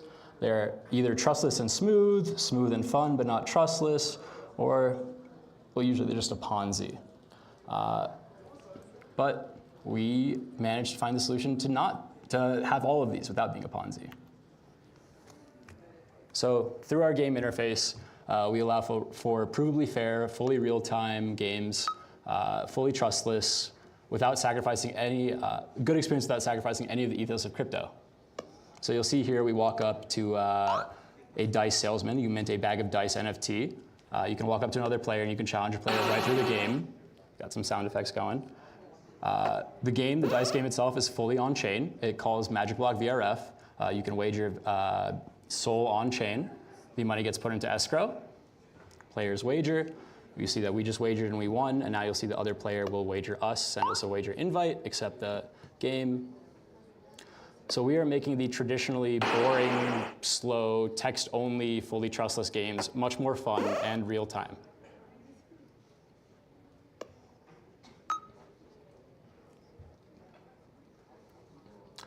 We are the casino on Mars for all of those people who have read that article out there. Amazing article. DeFi's town square and a living, breathing wallet interface. Every protocol is a place, as you just saw, and every trade is gameplay. So we are experimenting with social perps trading. I built this game. I call it Bomba Perp. We've all seen the tap trading meta out there. It's cool, but I don't necessarily think it's a game. So I took that concept and I expanded it to make social tap trading meets perps trading, meets Bomberman. So players walk around the map, drop bombs to open positions.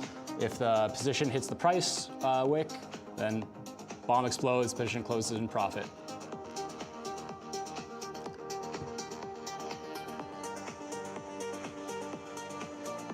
Different bomb sizes are different position sizes.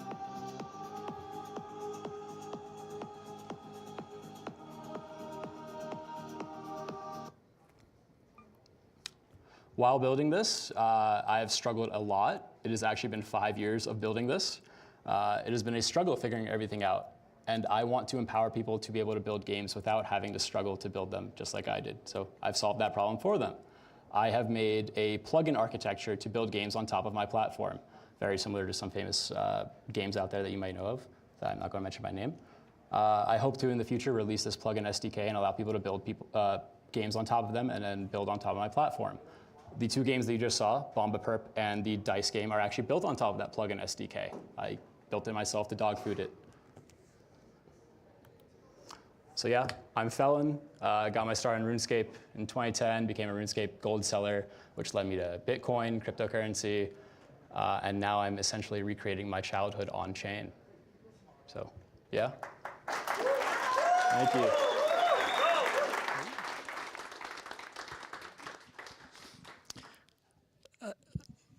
So this seems like the perfect way to introduce my 7-year-old daughter to perps. You have to get them losing money early. It's the best way to learn, right? That was pretty cool, actually. At first, I was like, okay, there used to be like DeFi land, and there was some like early attempts at this, but the playground is pretty interesting, kind of like a Roblox type of sandbox for on-chain games. Pretty cool. Yeah, I mean, I think what's incredible there, right? Obviously, we saw characters on the screen walking around. There are transactions happening under the hood the entire time, which is insane, right? Because it feels like a true real-time experience. You don't feel like you're interacting on-chain. Did you play RuneScape? All the time. All right, raise your hand if you played RuneScape. Okay, that's like the entire room. What was your favorite skill? I was a miner. Okay. And what level? I spent, I mean, look, a tradesman never reveals his secrets, right? I think my favorite was market arbitrage. Actually, I would transport. Maybe level 3, level 4. Amazing. All right. Speaking of infrastructure and building empires, let's kick it off to Paga, who is building an autonomous operating system for companies. Hello, guys.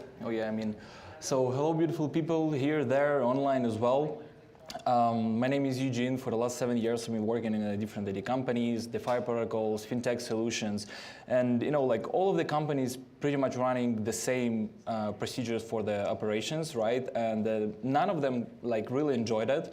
I guess you are none in the list of the people who enjoyed it, or at least I hope so. If not, we are here basically to help you to automate those processes.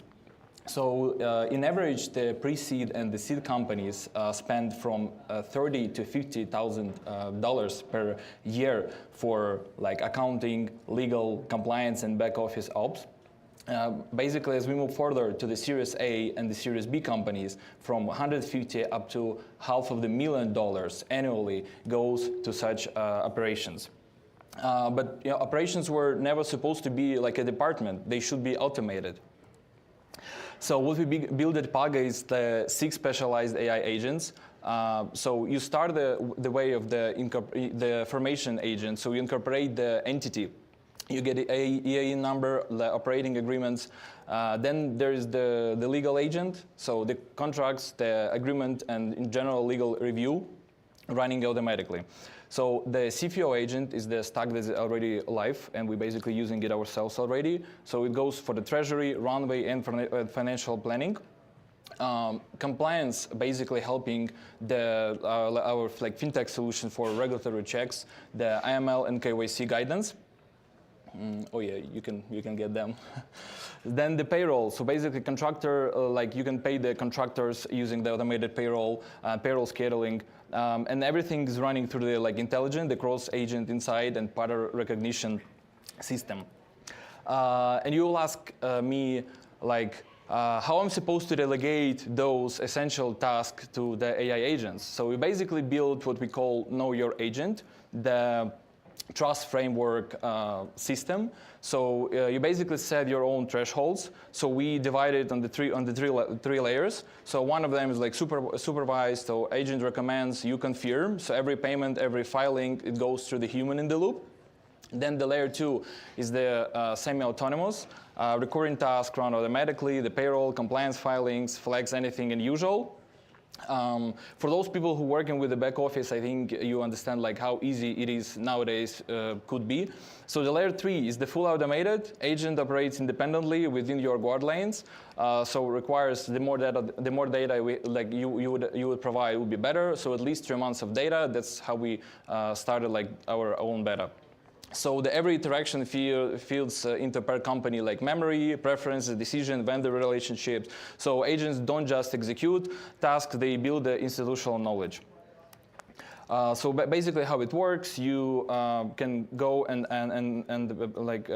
you can go through the chat interface with the natural languages to basically give specific tasks, and the router classifies the message and determine the task to the specific agent who is like the specialized agent. And then basically the agent itself started acting as a specialist and handles specific tasks.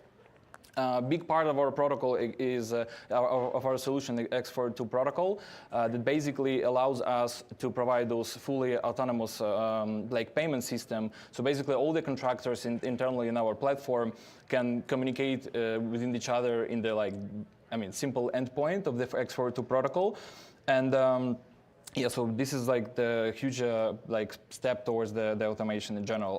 We basically will integrate the fiat rails as well, starting from April. So, but we're gonna have the 0% fees for the on-ramp and off-ramp. I think I will start with the demo. This is one of our wallets. Show me financial.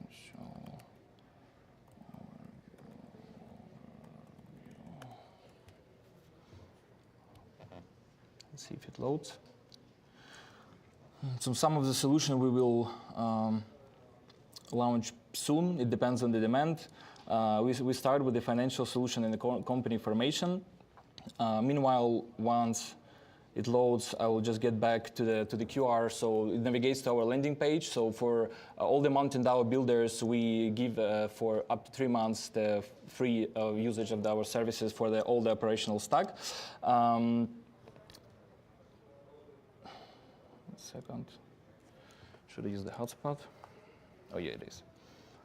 Yeah, so basically it categorizes the pattern. So it recognizes the pattern, which is the wallet is contractor, for example, or not, the amount of money was sent, and they categorize the like contractors, vendors, or either it was operational things, total outflow, the runaway, and so basically all the essential tools in terms of the running the company within the finance. I'll be back for the QR. Thank you so much.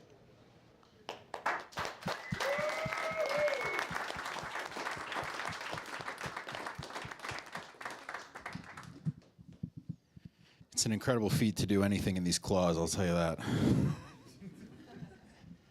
So, infrastructure for agents, for humans. What do you think? Where do you see this going?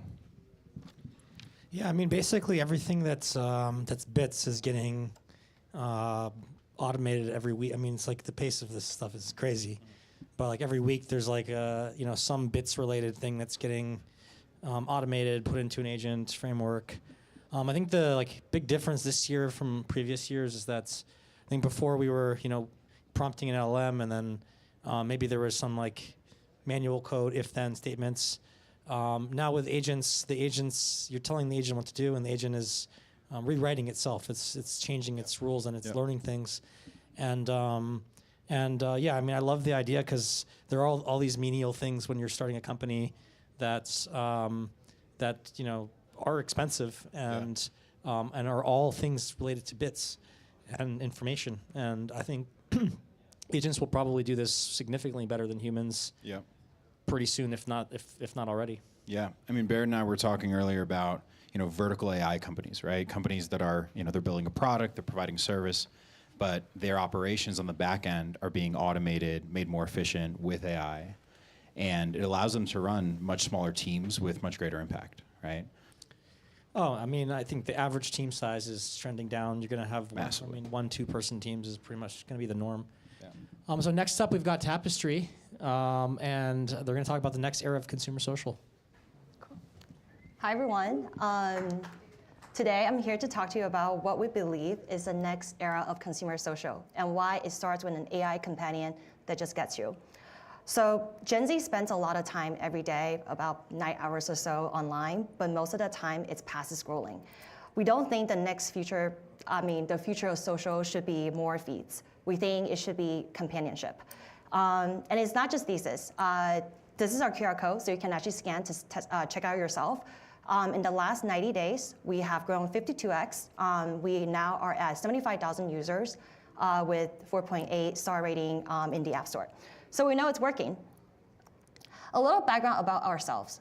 Tapestry is the largest social protocol on Solana. We've been in the trenches with y'all for about three years or so. We help consumer team tap into open social graph via APIs to unlock better discovery, profiles, and community-driven activities. As protocol, we're able to map over 2.3 million relationship between wallets from these projects. But we don't just build infra. As a team, we ship real apps on our protocol. In the past, we had an NFT collecting marketplace called Primitives. Last year, we shipped Solana Social Explorer, which is a social trading app. Zoomy is our latest and, frankly, the fastest growing one. And I'm so excited to share with you today. So in a nutshell, Zoomy is an AI companion. It provides a private, judgment-free zone for all of your wildest thoughts and overthinking moments. It has chat and voice feature. We are actually part of the OpenAI voice pilot program because we focus heavily on making it feel embodied, so it's not just another chat window. What we learned is simple. The more connected our user feel towards their Zoomy, the more likely they are to come back, which is why we're seeing 34% on day one retention. And connection is just the beginning. You can then build something bigger on top of it. One of the biggest and hardest things in crypto right now is reaching users, like real users, Gen Z consumers. So we intentionally broke out of the crypto echo chamber. We focus our growth engine largely on TikTok. So we create this flywheel around UGC and creator programs. We now have about 12 creators that produce roughly 60 videos for us every month that's garnered millions of views. I think our best one is coming close to like 1 million views today. What's really interesting is these users don't even know they're being onboarded to a crypto app. They just downloaded this like AI companion app, and they are now spending 17 minutes a day inside the app. So now we have this engagement. What do we layer on top? Once the user formed this relationship with our Zoomy, we turned that relationship into participation. The first layer is digital merchandise. Inside Zoomy, there's this closet that user can customize their Zoomy with digital goods, hats, accessories, like seasonal items from like Christmas or Halloween, and branded merch. Not just random merch. They are launched in collaboration with crypto teams, brands we all love across Solana ecosystem and communities.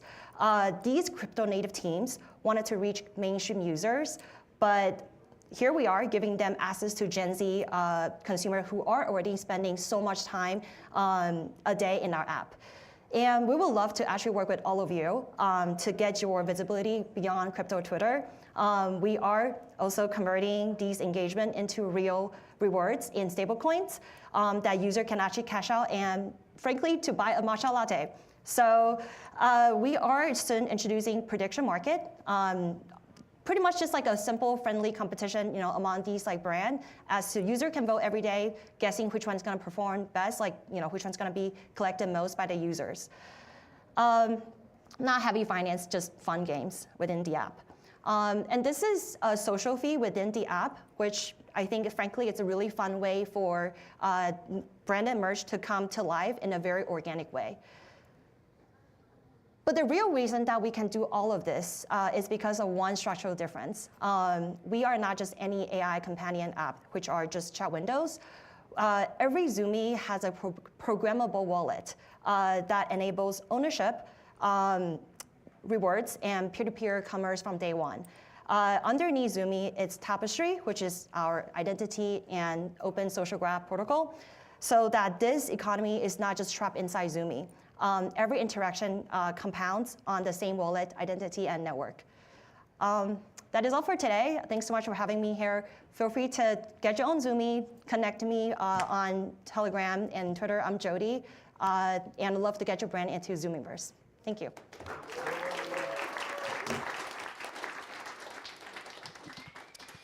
So, just want to shout out this team because I think they kind of buried the lead a little bit. They've been building in crypto for many, many years. There's consummate cockroach founders pivoting, trying to find product market. This is my first time hearing about their new product. They have 75,000 users already in the last Enormous, 2 months.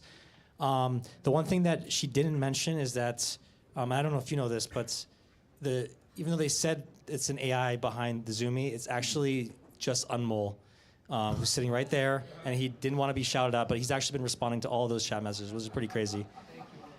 He's been great in the office. We've been, kind of feeding him, keeping him watered, all the important things to keep him going 24/7. I will say among the many great things that Jody mentioned, maybe my favorite was her comment that a lot of their users don't even know that they're using crypto, right? And this, I think, is another kind of, if we look at the evolution of consumer apps over the last 12 months, we are at the inflection point where people are starting to be able to build on chain, but their users don't have to worry about it, right? Blockchains are really infrastructure. I think that's incredible. I think the philosophical point is an agent with a wallet has an identity in a way. Yeah, it's It has something that it owns. It's much more of a human experience. Cool. Well, next up we have Supersize, which is real money gaming. Can you hear me? Okay, good. Hi, I'm Louis, co-founder and CEO of Supersize, a real money gaming company. Have you heard of real money gaming? Real money gaming is the top growing mobile gaming genre by revenue. It's growing 30% year over year, projected to be a $20 billion market by 2030. But real money gaming has a problem. Real money gaming apps are terrible for users. Real money gaming apps manipulate their odds and cheat their users using bots. resulting in one-star reviews and lawsuits. Our solution is a custom on-chain settlement layer which powers provably fair matches and instant payouts. Our platform is live. It's called Slimecoin. It currently has 4 games, quests, and a free-to-play token called Slime that's 100% backed by real USDC. We have the most aggressive revenue share model out of any real money gaming platform. Players earn Slimecoin by wagering dollars on our platform and can climb the leaderboard and are entitled to payouts, cash payouts every single week by doing so.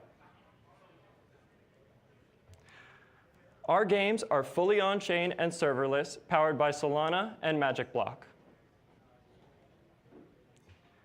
Being on Solana offers us a unique competitive advantage. It allows us to create secure and private real money gaming platform that requires no KYC and has instant payouts.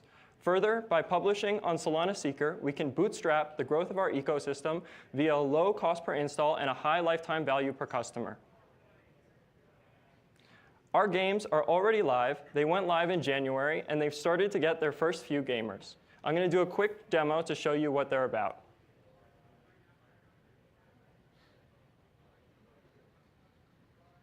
This is our platform, and I'm going to play one of our games, Slime Solitaire. I'm going to enter a game for $1, and then I play just like you would play normal solitaire. Do a couple moves. The entire game is running fully on-chain, and then I can submit, and it'll be resolved instantly on-chain. And so I was paid out right away on-chain, and I can claim my earnings.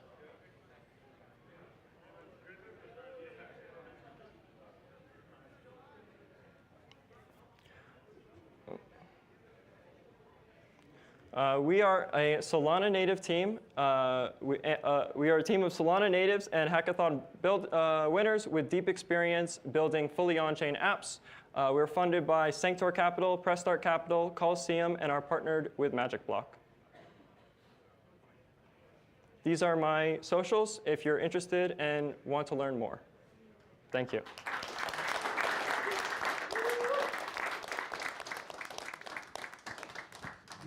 Another gaming experience where everything is happening on chain behind the scenes and it feels real time. I mean, I love it. That to me is one of my favorite evolutions of the Solana ecosystem over the last few years. This one actually I might use because, like the dice game type stuff. It's kind of solitaire. It's real. Solitaire is cracked. It's real. To be honest. Did you used to play solitaire, Windows 95, 97? You remember those days? Obviously. Yeah. There was nothing else to do on the computer. It was that or Minesweeper. Way too young for that. I definitely wasn't. Not that old. Anyway, rounding off our consumer payments track, consumer and payments track, these guys are building something that we've seen. A crowdfunding platform that we've seen kind of play out in Web 2, but they've evolved into Web 3, and I really love their angle. Let's give it up for Nomu. Hey. All right. Thanks. All right. Thanks a lot, guys. I'm the very last one, so I know you're all tired. I'll make this fun, quick, easy to understand for everybody. And as you know, best for last, so with that in mind, my name's Danny. I'm one of the co-founders of Nomu, and we built a Kickstarter that actually pays you. Simple as that. So let's start with the basics. Kickstarter, everybody familiar, biggest crowdfunding platform ever, 25 million backers roughly, and almost $9 billion of pledges collectively done. That's essentially the biggest ICM in terms of grassroots formation before crypto, which is pretty cool. But let me ask you a little question here. Who here has used Kickstarter more than once? More than once, okay? The biggest issue of the whole industry, is not many hands raised here, is that they cannot retain users. This company's been around for 15 years, and 2/3 of their users over the period of 15 years have never returned again. And it's not just Kickstarter. Indiegogo, GoFundMe, they all suffer from the same endemic problem. And that's the $25 billion question, which is roughly the size of this industry, is why the heck is no one coming back? And so we scraped all the possible data we could. We did the user journey more times than I'd like to admit, and we came to the conclusion that the key issue is alignment. See, when you go into Kickstarter, you're not a consumer. You're not like on Amazon. You are actually an early adopter, you're visionary, you're an early adopter of a new technology, of a new product. And as such, the value proposition changes completely as well. You, for instance, in the case of Oculus, let's take it as an example, which was one of the most successful Kickstarters ever. We've got a guy, Mike, here. He gave Lucky Palmer his first ever revenue on Kickstarter. His word of mouth was the first ever marketing, first initial feedback. And of course, as we know, when you're early, just like in crypto, but on Kickstarter as well, you get screwed over. It's the exact same thing. Mike here got the V1, which is a clunky, super expensive product. There was no economies of scale. There's no surrounding ecosystem. Waited for months to get it and essentially got a thank you t-shirt. 3 years later, when Lucky Palmer sold it to Facebook for a couple $1 billion, Mike here was left in the dust. And so that's the key piece of what we think is wrong with crowdfunding together. This is the best case user experience, what I just described, Mike's experience. So what we're going to close is the red circle you see here, what we call the early adopter value gap. And how do we do this? Well, we have a very simple thought at Nomu, which is that if you help a product win, you should win with it. Sounds simple enough, right? And so that's exactly what we built. We built the first e-commerce platform where you can pre-order product and earn as they sell. Essentially just aligning consumers with the products that they buy and with the brands that they love. So far, so good. We launched 3 months ago and have just shy of $1 million of net sales so far and have already redistributed more than $30,000 in revenue share to early buyers. We were among the winners of the last Colosseum Hackathon on Consumer Track, backed by some of the greatest names in the game, including MTNDAO, who are right here in the crowd. And have already a better retention rate after 3 months than Kickstarter has across 15 years. We're also very lucky to work with some of the best names and as go-to-market partners we could ever wish for. But we're not just about Web3. In fact, I don't think we're a Web3 company at all. We are a Web2 company that uses Web3 because it's simply the better tech. Solana allows us to do things that would not be possible to do on Web2, notably the revenue sharing. And so I'm going to show you a quick live demo of what we're doing right now in a very Web2 product. This is a sale that closed yesterday, but I'm going to show you the link at the end. If you're at MTNDAO here, as you can see on the little banner, you can connect to this still and buy fine wine, believe it or not, on Solana on-chain. It's a fine wine blind box where part of the revenue is shared back to you based on how much value you provided. So you can come in here with your Stripe payout or with your wallet. I already pre-funded my account. I'm just going to open a bottle here. You get a bit of drum roll. For $69, essentially, you can get a $1,000 Mouton Rothschild if you're lucky. You see a bit of drum roll. Let's see which one we get. We got a Beau Séjour, which is a great Saint-Emilion for those who are in France and know about their wine. What's really cool is that you can resell the bottle if you don't want it. If you want to keep it, that's great. What's super important is that now this has added to the buy rewards pool, which keeps accruing. And so depending on the bottles that I hold, on referrals that I do, I get to share that pool asymmetrically. The whole name of the game for us, we started with blind boxes because that was our initial wedge. And believe it or not, we've done roughly 20% of the primary volume on blind boxes on Solana, just in a few sales that we did. We actually have the second biggest sale ever with MTNDAO. Our next market here is crowdfunding, disrupting the thank you t-shirt or Kickstarter UX with actual upside sharing that can be bounded like you just saw, or unbounded into the future. And ultimately, where I really want to go is what we call loyalty commerce. American Express points have not been updated in 60 years. It's an awful experience. It's closed loop system based on terms and conditions. We can do so much better. And that's really where we're going to go down the line. It is what I call internet capital markets for e-commerce. I think we're ripe for it. If you're not going to try to outgrow yourself, if you scan that QR code, you can buy yourself an amazing fine wine, and you get a 15% revenue share boost just for being here today in the crowd. Thank you so much.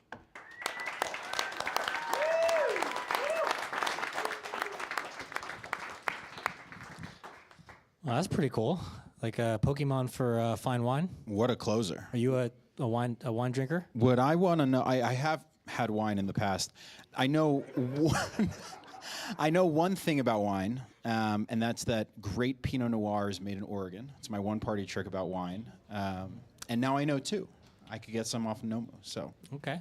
pretty good. Well, that was the last one of the day, and I personally just want to thank Mountain DAO, who's been building for 5 years. There's been many that have tried to replicate what you have built here, and nothing has really been like an institution the way Mountain DAO has been. And I honestly think the reason why is because you and Barrett are just wonderful people who really care. I mean, you guys know every single team here and really care about the people that come here. And thank you so much for building in the Solana ecosystem. I say it all month, and I always preface it by saying this sounds so cheesy, but it's so true, and it's the people that come that make Mountain DAO what it is, right? I think it's easy for Barrett and I to get to know people who come to the mountain because they're such interesting people. They're building incredible things, right? I mean, today, 3 tracks: infra, DeFi, capital markets, right? Consumer and payments. I mean, we saw everything from AI infrastructure that's integrating on chain to traditional finance products that are, melding the worlds of crypto and TradFi to explosive social products in, a couple hours. I mean, it's absolutely insane. So Barrett and I and, the whole mountain is so grateful that everybody here, who spends the month with us, comes every year. Everybody at home who's watching today, so grateful to have you guys be a part of Demo Day today. This was our first Demo Day. I was so excited for it, and I think it still outdid my expectations. So we, would love to continue working with Solana to do Demo Day again with Solana, and hopefully see you back here soon. Let's do it, man. This institution. Everyone, please give it up for Edgar and Barrett and the Mountain DAO team. Give it up for you guys. Unbelievable pitches today. Awesome. Well, I think that wraps it up. Everybody here in person knows that we have some events later today. Really excited to see you guys there. I don't think I'll be bringing the lobster claws. You can have those back. But definitely excited to hang out, and want to say thank you again for everybody who came and watched Demo Day with us. Take care.